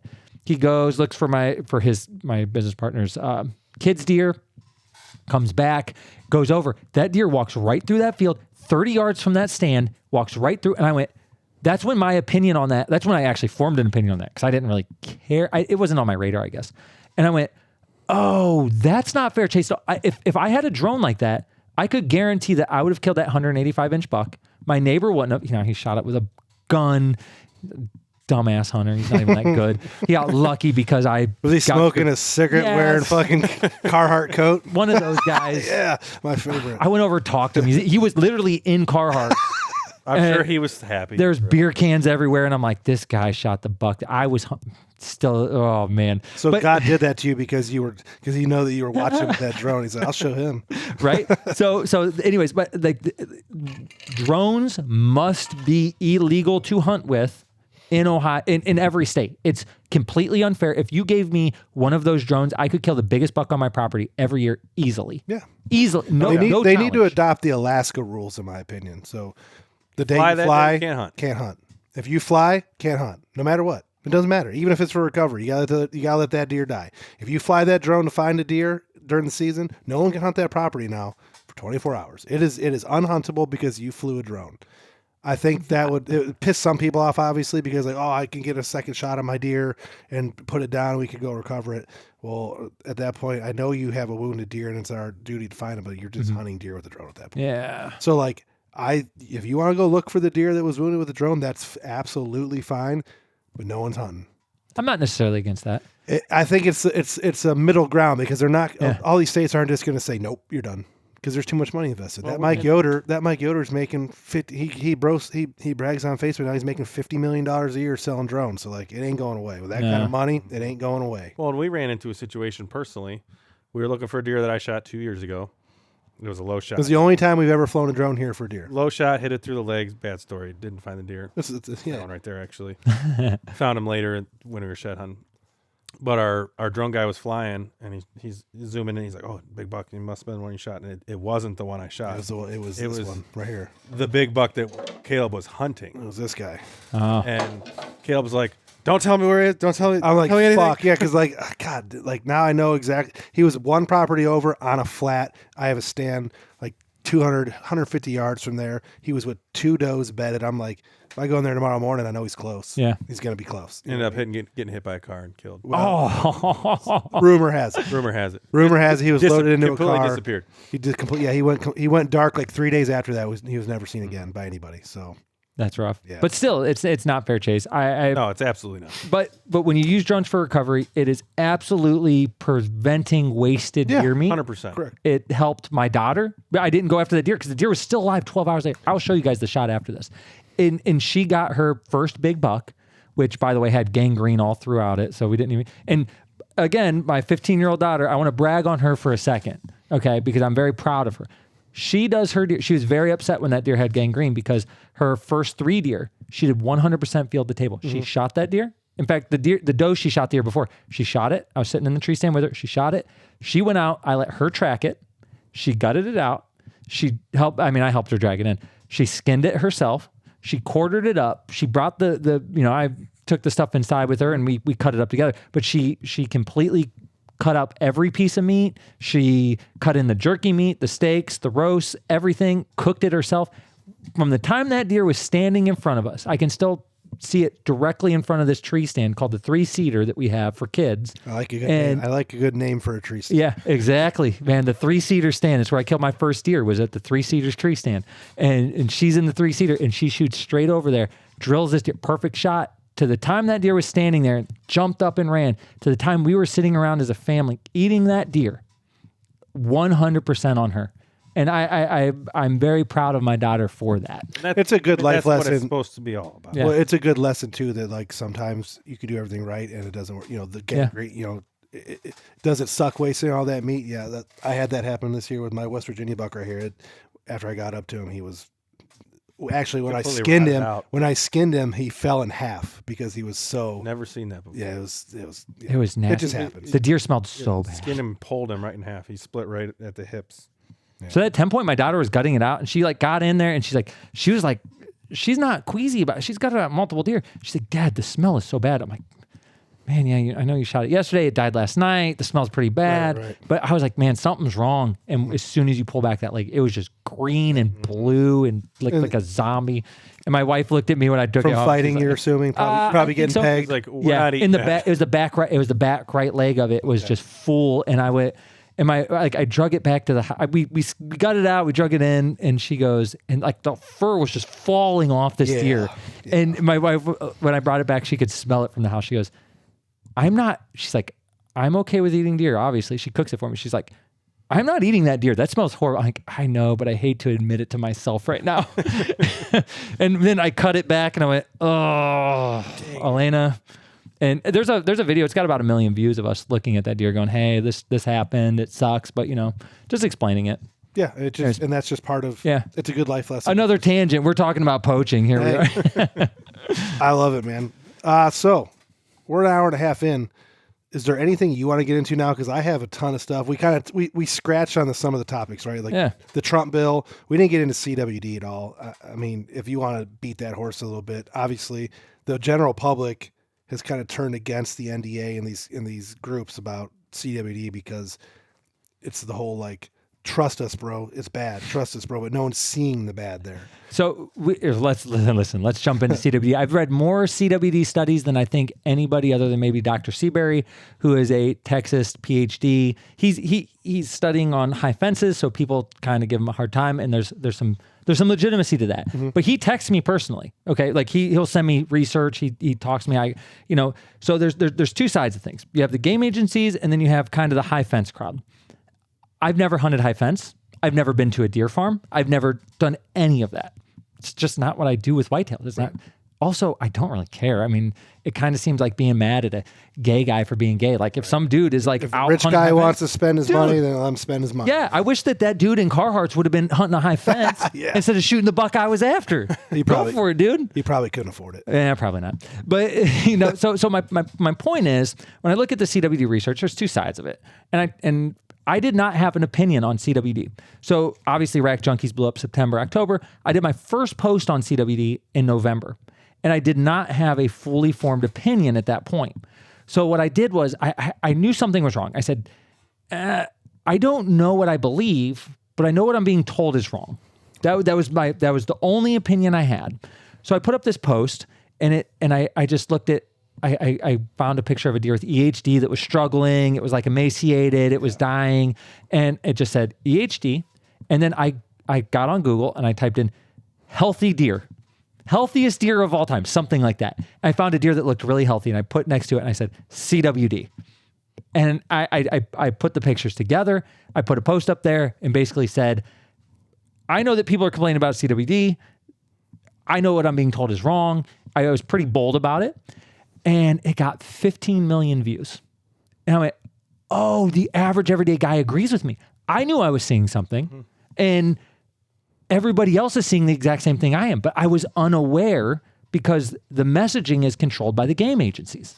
Right. And so I was like, man, I'm onto something here. So I did another post, 12 million views, right? Ted Nugent shares, all these people. So people start calling me. They start messaging me. I go, I need to take a step back because I don't know enough yet. Right. I knew that if I posted CWD content every day, I could make a ton of money on it. But I also knew that if I posted that stuff, I would lose credibility.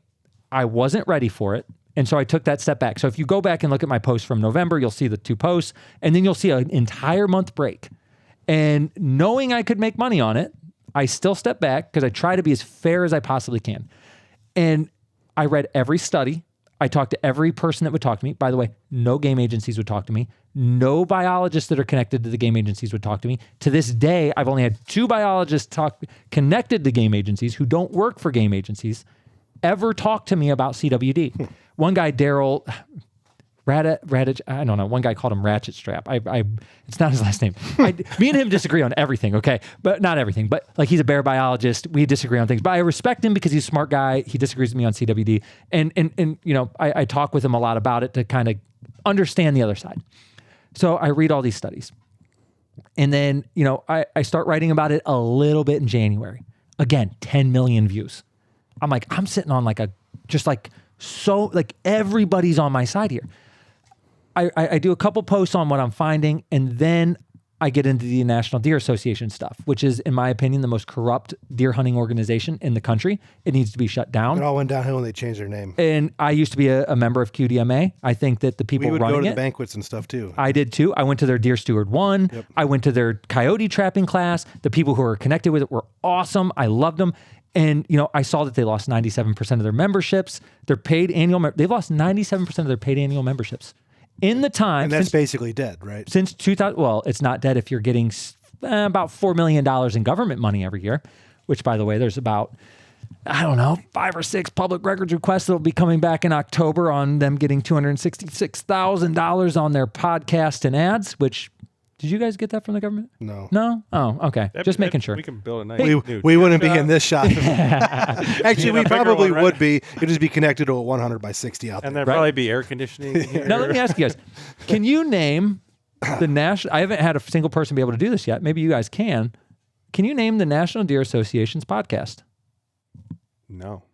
And if you're listening to this, can you name the National Deer Association's podcast? I'm betting the answer is no. Ask yourself that right now before we get into this. It's probably no. So how do they get $266,000 of Pittman? I believe this one's Pittman Roberts money. They get a lot of Pittman Roberts money. But how do they get that money through a government grant? That's the Pittman Roberts money is the stuff we generate by buying our tags and stuff, right? Yeah. And then there's taxes that match that and everything. Yeah. The stuff that's supposed to be going to helping get people into hunting and advancing hunting. Yeah. Yeah. It's going to a podcast that literally nobody has heard of. At all. What's it called? It's called Deer Hunting 365.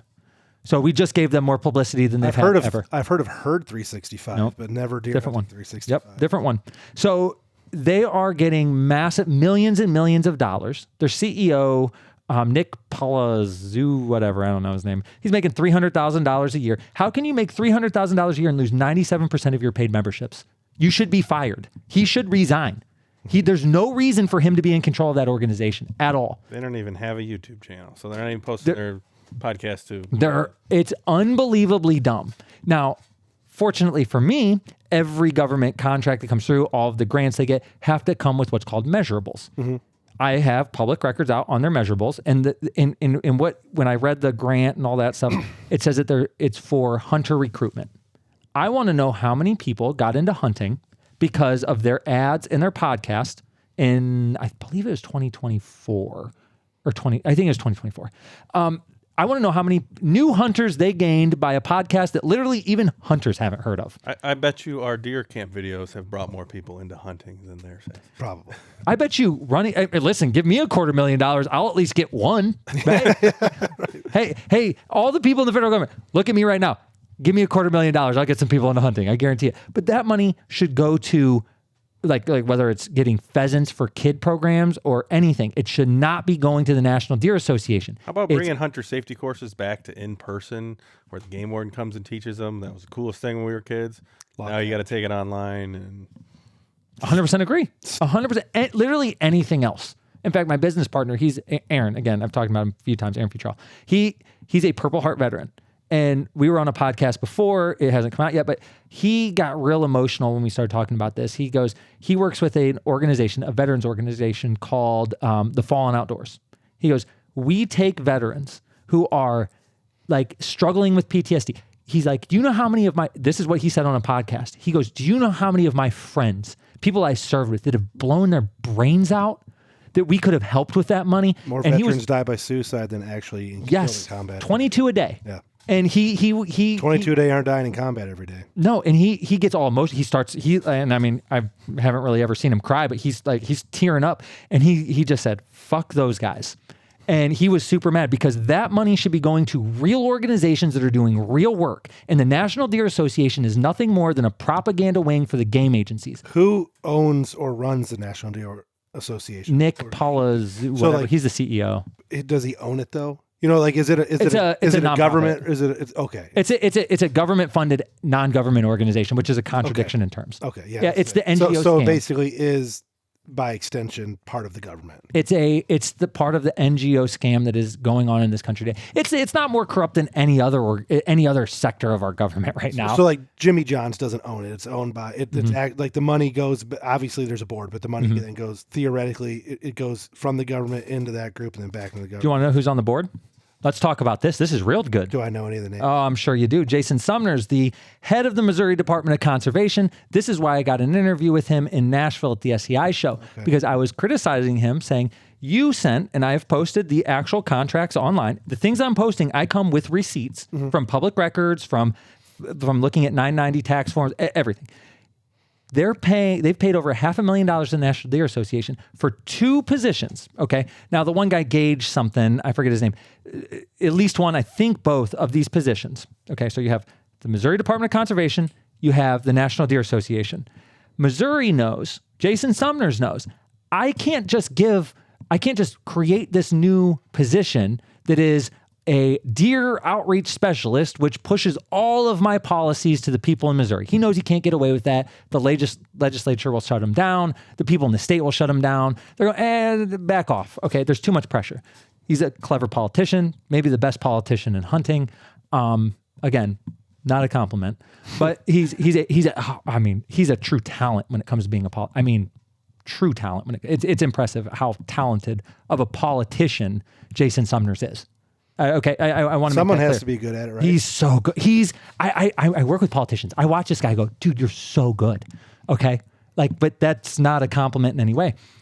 He pays the National Deer Association to have 2 positions. Now he controls the pay, the training, and again, I've posted the actual contracts online. I can see this guy's face because it's the guy you keep posting. Oh yeah, I can't. This guy is everything that's wrong, and he's a nice guy. He's so good. He's almost believable. He controls what they do, where they go, what they say. He controls everything about them. He's using the National Deer Association to funnel government money to protect himself. Now I point all this out. What happens? He doesn't stop doing it. Obviously, he still has those contracts in place. Presumably, they'll come up this year again. But he hires a PR firm, right? Because now Stephan of Rack Junkies can't put in public records requests and find out where you're sending money. You hire a PR firm, and that PR firm gets to hire, and I quote from their press release, friendly influencers. They are paying influencers online to push Jason Sumner's and Missouri's CWD policies. So the policies that you're seeing are being bought and paid for on Facebook, Instagram, YouTube. If you see something pro CWD, there's a chance that Jason Sumner's is paying a PR firm to push those policies on you. because that's what he wants. And have you got anyone to admit that? You got any names? Oh, I put out names. I saw that you were names out, that we can avoid. I saw that you were putting out some. Who were you? I asked Jury Outdoors, Mark Jury, because I listened to his podcast. He's big. He's big in Missouri, obviously. It was massive. Literally, his podcast with Jason Sumners was not just an insult to my intelligence. It was an insult to intellectual discussion in general. I mean, I encourage everybody to go back and listen to it. Like, listen to the 100% Wild podcast. It is an insult to humans talking at this point. It was so embarrassing what he said. And I'll give quotes. Again, I come with receipts. He says to Jason Sumners, his quote was so dumb that even Jason Sumners was like, okay, whatever. He said, well, the same people that are complaining about, saying CWD doesn't exist are the same people that say, well, it's only 1%. No, nobody's ever said that. You literally just made that up. And not only is that not that at best case, that's a straw man argument, right? Like you're saying, oh, well, this is something nobody said and let me destroy this argument that nobody made. That's a straw man. It was just completely made up. Mm-hmm. It was an embarrassment to the hunting community, what he said there. And so I assumed that he was getting money. He claims he's not. I saw his son his nephew was on there chirping back at you, right? Mark Jury is the nephew. He's the one so Jury Outdoors, which I like Jury Outdoors. I like their Terry and it's Mark and Terry. Yeah. I like those guys. Then the nephew is Mark. He's the one who runs the podcast. What the hell's his name? It's not Mark. It's yeah, I think it's Mark. No. It's Matt Jury. It's Matt. Jury. Yes, you're right. You're right. It's no, Matt. I saw your guys' interaction on there. Matt's. He commented and he's like, if you think I'm a shill, I do think you're a shill. Yes, because I listened to that and I was so embarrassed for hunting when I heard that. I mean, what are you doing? This is insane. Like, do you have any intellectual ability at all? Do you think the CWD thing is such a big deal because of that period of time where the bovine equivalent, the mad cow disease situation happened and overseas, and then there was all that cases of the Crutchfield-Jacobs disease and all that crap happened where some people were dying. I think 4 Americans did die, but they all contracted it overseas. Do you think the fact that it can, in theory, travel to humans is why they've pushed this so hard? Or do you think it's literally just, we think this is bad for the deer? No. I think it's like, what's the angle? You know what I mean? Like, what's the angle there? The angle is that we can see EHD, right? Okay. Like, holy shit, there's 25 dead deer in that creek. That's bad. Yes. You don't see that with CWD anywhere. Mm-hmm. Right? There's not piles of dead deer just laying somewhere. Wisconsin, who has high prevalence rates, in 2012 had 1,020,000 deer, approximately. Yeah. And number one big buck state. Yeah. And by the end of 2024, they had over 1.8 million deer. So the idea that this is killing deer is insane. Right. It's not true. The population graph's going the other way. And anybody that disagrees or thinks that I'm wrong, get on the Wisconsin DNR website. You can look that stuff up. You can look county by county. Every measurable statistic shows deer up in this super high CWD area. But I think what it does, it goes all the way back to Teddy Roosevelt. So what I think is going on here is, from Teddy Roosevelt, we almost lost all the animals, right? Like we wiped them out through market hunting, and we all know the history to that. And Teddy Roosevelt came in, he made the Boone and Crockett Club. He set up, all the national parks. He had his Rough Riders come out and be all these, game wardens and protect the animals. And we brought them back, right? So for 100 years, from the time Teddy Roosevelt was there until about 2000, 20, 30 years ago, we have nothing but win after win after win. You brought back deer. You brought back turkey. You brought back everything. Everything was like the North American model of conservation was a giant win. And you could point specifically to states, you could point specifically to animals and show how we won, just win after win after win. We're on a winning streak. Tell me the win over the last 20 years. The deer populations peaked in the 90s. The turkey populations peaked in 2004. The moose in the Northeast are struggling. There's no more caribou in the lower 48, completely gone now. Mm-hmm. Like, show me the wins over the last 20 years.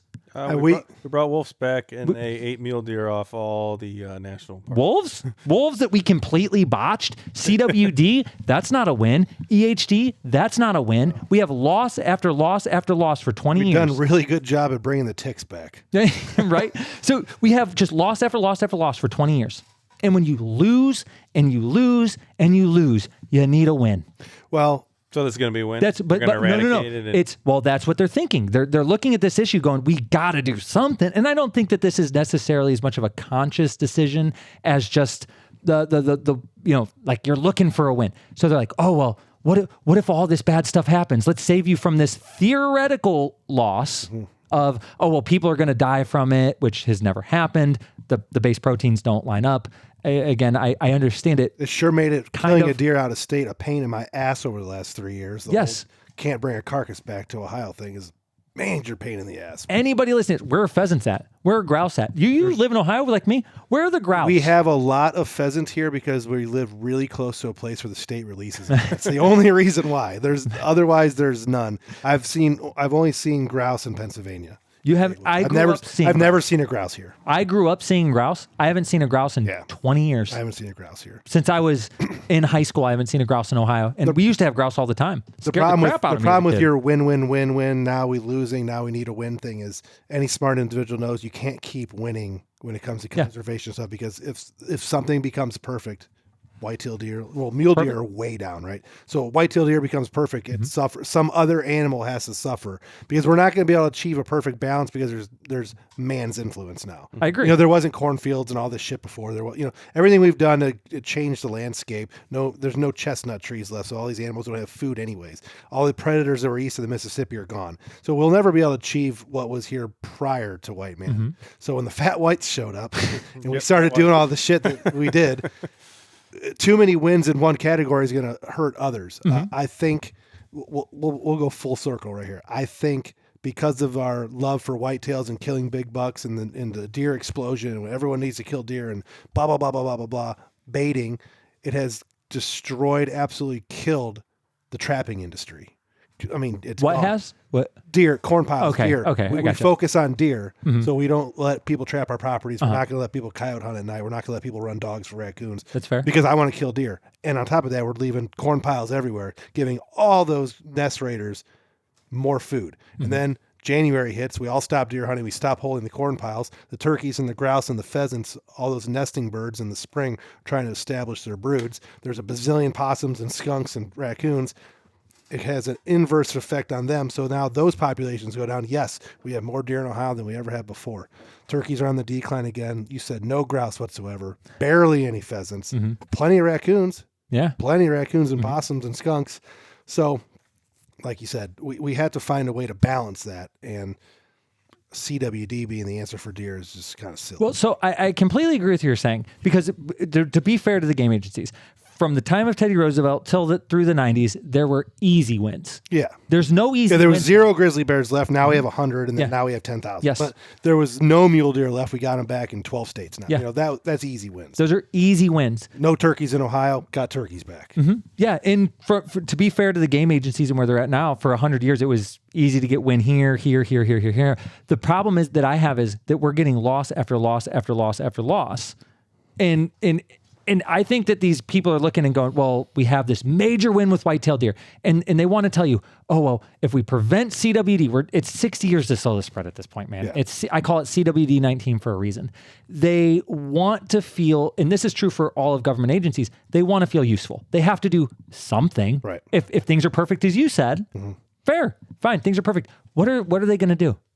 Do we really need all those biologists? Do we really need all those game wardens out there? Everything's fine. Everything's perfect. We can trim the fat now. Yeah. You're right. So they have to in justify. Wisconsin, they were setting up all those CWD collection sites. They were everywhere, every county. Every deer had it. And now that I think back and you're like, who were the people pushing that CWD is bad? I remember watching a whole Meat Eater series on it. Steve Rinella goes hunts in Wisconsin with his buddy. Then they talk about for 30 minutes how they need to take all these deer to the CWD testing center and blah, blah, blah. Yeah. So yeah, no, propaganda. I agree. Propaganda. Yeah. Yeah, and I like Meat Eater. Steve Rinella influenced how I report on hunting today because I was much more extreme before. But I think that they're looking for something to do because they don't have as much to do as they used to. They have loss after loss after loss, and they're looking at this going, well, hey, we can protect you. We can take care of you. We'll slow the spread. So you're talking more on the biology and political side. More the political, the hunting politics. More than the law enforcement. Yes. The law enforcement, most of those guys are great. And in fact, I mean, I would one love bad to experience. see twice as much go into the law enforcement side than the. I compare it to political education. So education, if you look at education, people complain like, oh, teachers aren't making enough. It's like, well, if you look at the administrations, the amount of people that are in administrations right now the superintendent making $500,000 a year. and there's 5 times as many of them, and there's less teachers, and they're not getting raises. It's like, well, that's insane. It's the same thing. We should cut half in Ohio. This is going to be, and this is a little sneak peek in what I'm going to be saying about Ohio. Cut the top off. We need to cut Put it on half. the bottom. The administration, they need to cut half, and they need to double the game wardens. Wasn't it like 80% of all the money goes to the salaries of administration? Yeah, Something in like that. school at least. Yeah, it's like when you look at schools, it's the administration makes most of the money, and teachers are the ones doing the work. Yeah, my mom's a teacher. She's a PhD. She's brilliant. Like I look at her and I go, "You're making this much money," and then all these people that are running the administration, they all have assistants and they all have this and that and that. It's the hunting political, the political side of hunting that is the problem, not the game wardens. Not the people on the ground, not even a lot of the biologists. Most biologists actually, I know people say follow the money. I'll get a little crap for this, but most of the biologists that are in hunting, they're usually not hunters for one. Okay. You want to go down a rabbit trail.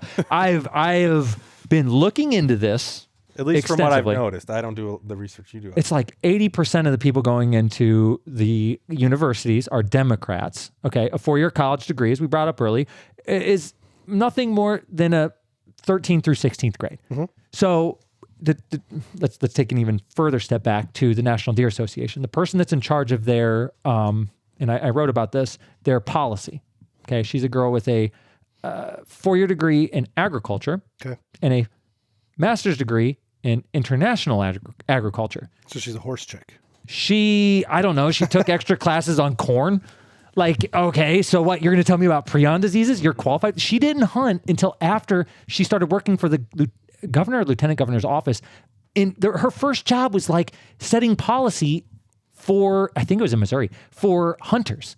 She wasn't even a hunter. Well, I'm sure they teach you in the education. If you're going to get into education or the biology upworld, the whitetail deer has money available for it. Mm-hmm. I'm sure that's kind of where you're getting massive. It's like the government will spend money on whitetail deer. The government's the biggest spender of money in the entire country. Right. Like that's where all the money is. So that's where people are going. And when you let people in who don't have any connection to my heritage, to my hunting culture, that are making decisions for me, this is when you get back to the Ted Nugent thing, where you go, man, we need that guy. I kind of need that guy now because he's at least speaking up for us. Like I understand your point, and I agree with your 100% agree with your point that the average Joe shouldn't be doing the same thing he's doing. But it gives some guys some bad ideas, Yeah, people who could be influenced easily are gonna be, I agree with that, but there's so much crazier stuff going on the other side. You got to stop it, and so I have a real problem with people who don't hunt and aren't connected to my culture.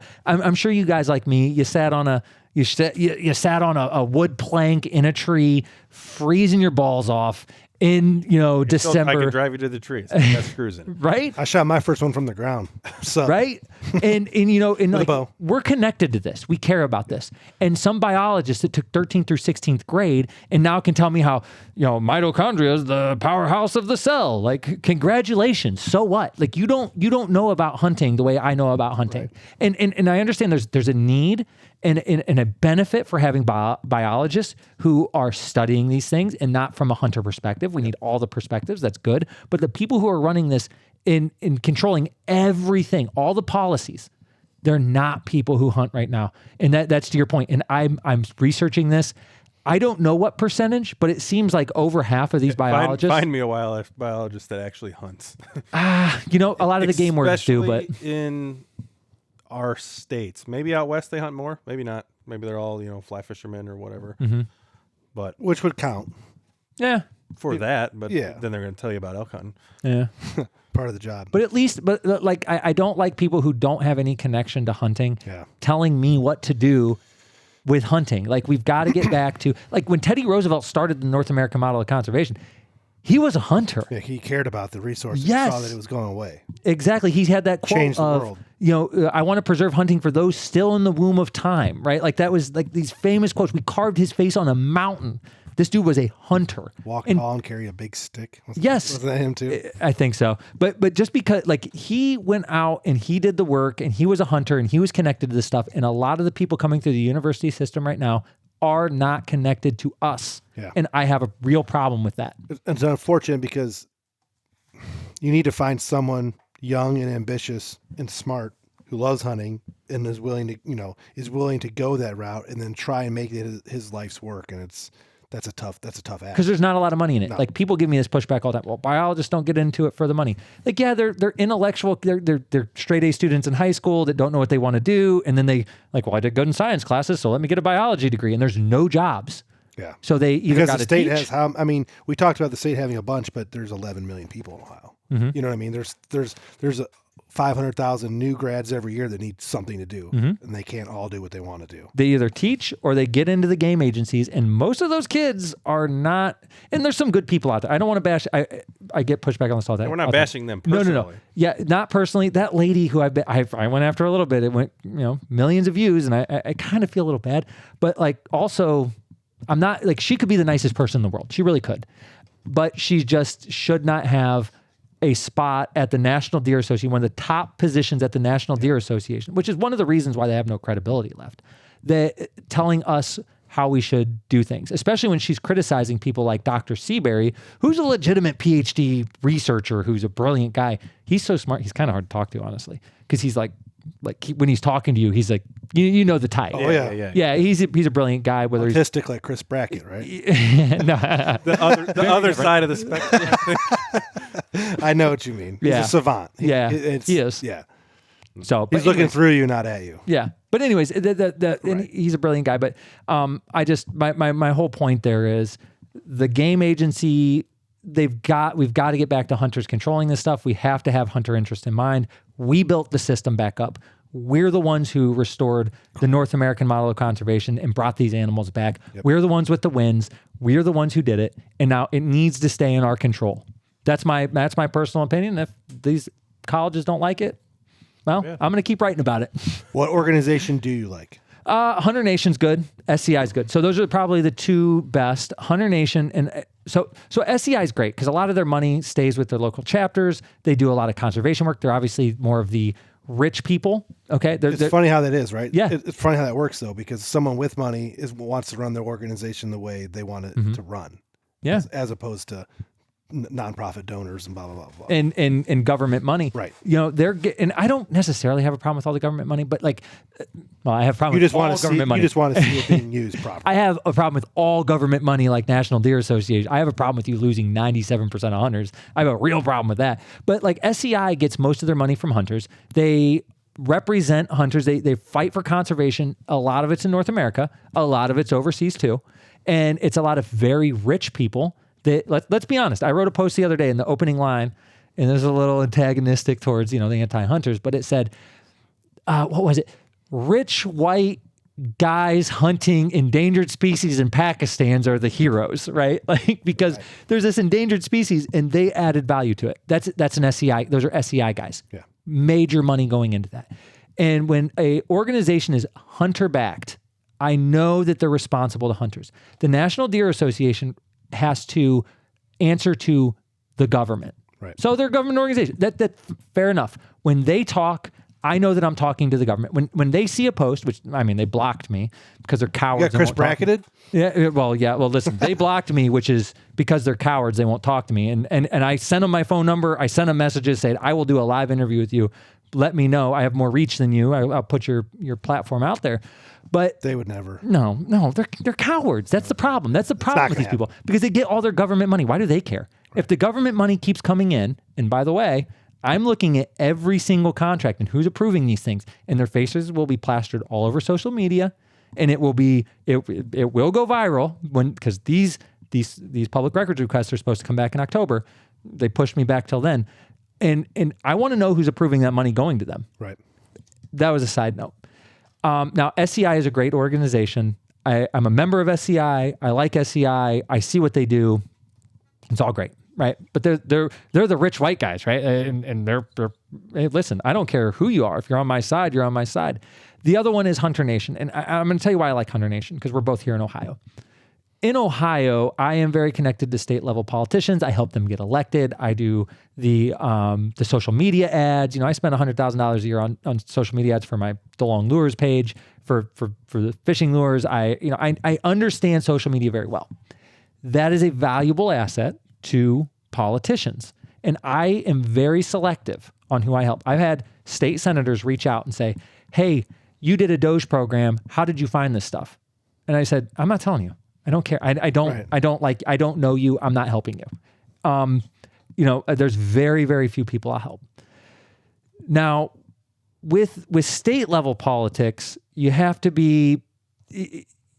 more influence there. And that's where Hunter Nation comes in. They will step in and help people get elected to positions. And when you help people get elected, politicians respond to two things: helping them gain power and being scared of losing power. They really like let's just once you're in the club, you got to stay there. Let's just call it what it is, because I know a lot of these people, they love power. And power, by the way, is a drug. Okay, I've experienced this on a very small level where I'm in downtown Columbus at a rooftop bar, and you have the state senators and reps, and by the way, all of the political class of hunting's there too. Shaking hands, lobbyists. I had an insurance lobbyist pat me on the back and hand me a $50 glass of not whiskey, it was scotch, right? And I said, I don't really drink. He's like, listen, it's gonna taste. I took a little sip of it. I'm like, yo, that was good, man. I don't even like scotch, man. Right? And he was like, man, I like what you do. You're doing a good job. You're helping her get elected. We like this. Here comes the pitch. And he didn't even say anything, right? He hands me his card. He goes, hey, man, next time you're down in Columbus, just give me a call. I'd love to show you. We like what you're doing. We'd love to show you what we're doing. You can come see, he's like, I'll bring you up to my office. It's a big club, ain't it? Right? Yeah, most people ain't in it. He was inviting me in it. That was the scary part because I didn't realize it. He goes, look out there. This is what he says to me. I'm sitting, and I can show you exact building I'm sitting in. I can't say it because it'll tell who the company is, and I got to be real careful because of the people I work with. He goes, millions of people out there. Millions of people. You are influencing them. You're helping them have a better life, man. You should be real proud of yourself. And I was like, man, yeah, I am. I didn't notice it at the time. He's buttering that bread. Oh, man. but I didn't notice it. But I'm a pretty self-aware person. He's telling me this over and over, and I'm like, oh yeah. And I'm like, oh well, where's your building? And he points one of the biggest buildings in downtown Columbus. He goes, I'm on the top floor right there.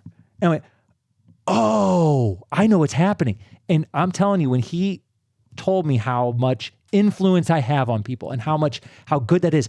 I remember getting home that evening, right? It was really late at night. Got home, it was late. I couldn't sleep, a lot of excitement and all sorts of stuff. And I sat on the back porch with my wife and I looked at her and I said, people are asking me to run. They're asking me what I want to run for. You're talented, you're social media, you're young, you're articulate, you're all these things. And I said, man, I got a little taste of what that power feels like. And that is a drug. Dangerous. I like that drug. I like it so much. I said, that's when I told her, I said, I can't run for anything. I can't. That's a powerful drug. Yeah. And when those people in the government get addicted to that drug, they love it. And that's what brings us back to hunting. Know that they're addicted to that drug. That's all they care about. When you put pressure on them and they think that they're going to lose it, these politicians, over 10,000 views, 100,000 views on a state level, they are terrified. And Hunter Nation steps in the same way I do here in Ohio. Hunter Nation does this nationally. They will help certain people get elected. Good politicians that represent hunters get elected. That's why they have political influence. Mm-hmm. And we cannot win. That reach they have, you look at some elections and the swing could be a couple thousand votes either way or another. You can influence a couple thousand people to vote your way. That's insane. Well, that was the big thing with the Ted Nugent when he was on Hunter, talking about how he went out and got all those guys that don't even vote in Wisconsin, Minnesota, and Illinois to vote, to get registered to vote, because he didn't realize, he thought it was a silly thing that people wouldn't vote, and then he found out that a lot of people don't. And Hunter Nation does that. That's what I like about them. They have influence in politics because they can get people elected. And we need that in the hunting space right now. And I think this really segues into a great point that just happened just yesterday. So I said I run Rack Junkies in the hunting news. I put a couple posts up about New York. Mm-hmm. Okay, so I texted you about this earlier. Yep.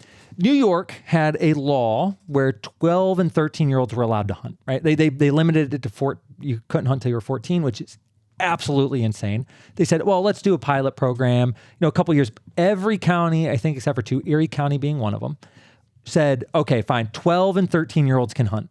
Well, the Erie County commissioner, I forget this clown's name, vetoed that vote and said, no, I'm the one guy who's going to tell all the parents how they should vote, how if they can hunt with their kid. Some of the best memories of my life, sitting in that tree stand with my daughter at 12 and 13, laughing, not even shooting deer, I would have lost because of that guy. Right. And that pisses me off. And so I wrote this post, 10 million views, couple posts, 10 million views. I put his phone number to his office in the comments. He got 1,000 voicemails that weekend. He puts out a press release on me. Okay, I'm just a redneck kid with an iPhone sitting here just pissed off at some next dude to in a Tuscarawas River. Yes, next to the Tuscarawas River catching catfish. I'm just pissed off. I'm going, nah, this is not going to happen. He gets so much pressure on him that he puts out a press release. I talk to his office. They call me. I'm like, I want an interview. He's like, he's not doing interviews. I'm like, he's a coward. Tell him to get an interview with me. Tell him I want to, like, he's already said he's not doing interviews. Well, all of the people below him overrode his veto. And now because of the work that, not me, I wrote the post, yes, but the people who liked that post, shared that post, called that number, those people allowed kids 12 and 13 in Erie County to have those memories with their kids. And that is a massive win because of social media. Yeah, you can't fuck with the kids. No, do not fuck with the kid. That's a great line. Hunting dads are going to get pissed quick if you tell them how they and they all over the country called. Yeah. All over the country called, and we won. Just like career suicide is fucking with the hunting kids. Yes, we won. And we won because people came together. And the hunting community came together and pushed back on this guy. And all of the, they had so much pressure on them, all the votes, they wouldn't have taken up that vote. Right. And instead they're going, we want to keep our power. Yeah. We love this power. We're going to vote to overturn this. And now 12 and 13-year-olds in Erie County, and if any of them out there shoot a deer, I want to do a story on them. Yeah. I want to come on here and talk about it on this podcast. Take pictures in front of the government. Yes, I want to put that guy's face on social media and say, you tried to screw this little girl over. You tried to screw this little boy over with his family. I'm not okay with that, and I'm going to fight as hard as I possibly can, over and over and over, to make sure that there's more and more opportunities for my kids and my grandkids that aren't even close to being born yet, by the way. My daughter's 15. She's my oldest. I'm going to fight for that stuff. And that's why I do what I do. And it was the people who commented on it, who liked, who called, who shared that, who put pressure on them that made it happen. And that's a perfect example of how we come together, bringing it full circle, to make things happen in a positive direction for the hunting community. And I'm so happy and thankful for all the people that did that, including Josh Larson. Big shout out to him. He has a hunting TV show. Like he's in the industry. He's the one who brought that to my attention. Is he the PPO? Yes. We are actually we're signed on with him. They air our I believe, show. yeah. It's PPO. Josh Larson. Yeah. I've messaged him a few times. Yeah. He's the one who brought that to my attention and made it go viral. He shared it. Like it was great. So we can come together. We can get good wins. It doesn't have to be, oh God, there's so much negative I have to post, but this was a big win. And I think it's time to sit back and celebrate it. Right on. I hope a bunch of 12-year-olds kill 150-inch bucks. Oh, so do I. I would love nothing more. Be awesome. I'll just message him every day. Hey man, do you see this? Just have him call and leave a voicemail every time someone does. Yeah. Well, we're at the 2-hour mark, and it's 10 o'clock at night. I could keep going forever, but I'm gonna have to cut it off here for tonight. We're gonna have to get together and do it again. Stopping point. That is a good stopping. Yeah. point. We're gonna have to get together and do this again because there's more shit that I didn't even get close to touching on. We're gonna have to go hunter style. Do it at 2 PM so we can go for 6 hours. That's true. That's what they do. Yeah. I'm right down the road. We'll do this again in person. I love doing it in person. Like I said, I'm a half hour away, so we can. I mean, anything we didn't talk about, let's talk about it later. Let's let you do your Ohio stuff in September and October, and then let's get on and talk about that in November. Okay. Because we will be in here in November almost every night, just either hanging a deer or just watching football or podcasting. So before the election. Yeah, that's fine. Because the election is a powerful thing. We'll do it in October. We'll do it in October. So pay attention. We're coming back in October. Right on. My calendar will be open. Will you be around or you be still in Montana? When you get back from Montana? October. Okay. I'll be back. We'll make it happen. We'll figure it out. Well, I very much appreciate it. Yeah. I had a lot of fun. Like I said, I could keep going for hours. Hours. But we got to stop it. We're not Joe Rogan where you can do a 6-hour podcast and people will listen. No. Well, I mean, they might they listen. But Yeah. Yeah. All right. Deer Shot Podcast, episode 140. 140. Episode 140. And we are out. Out.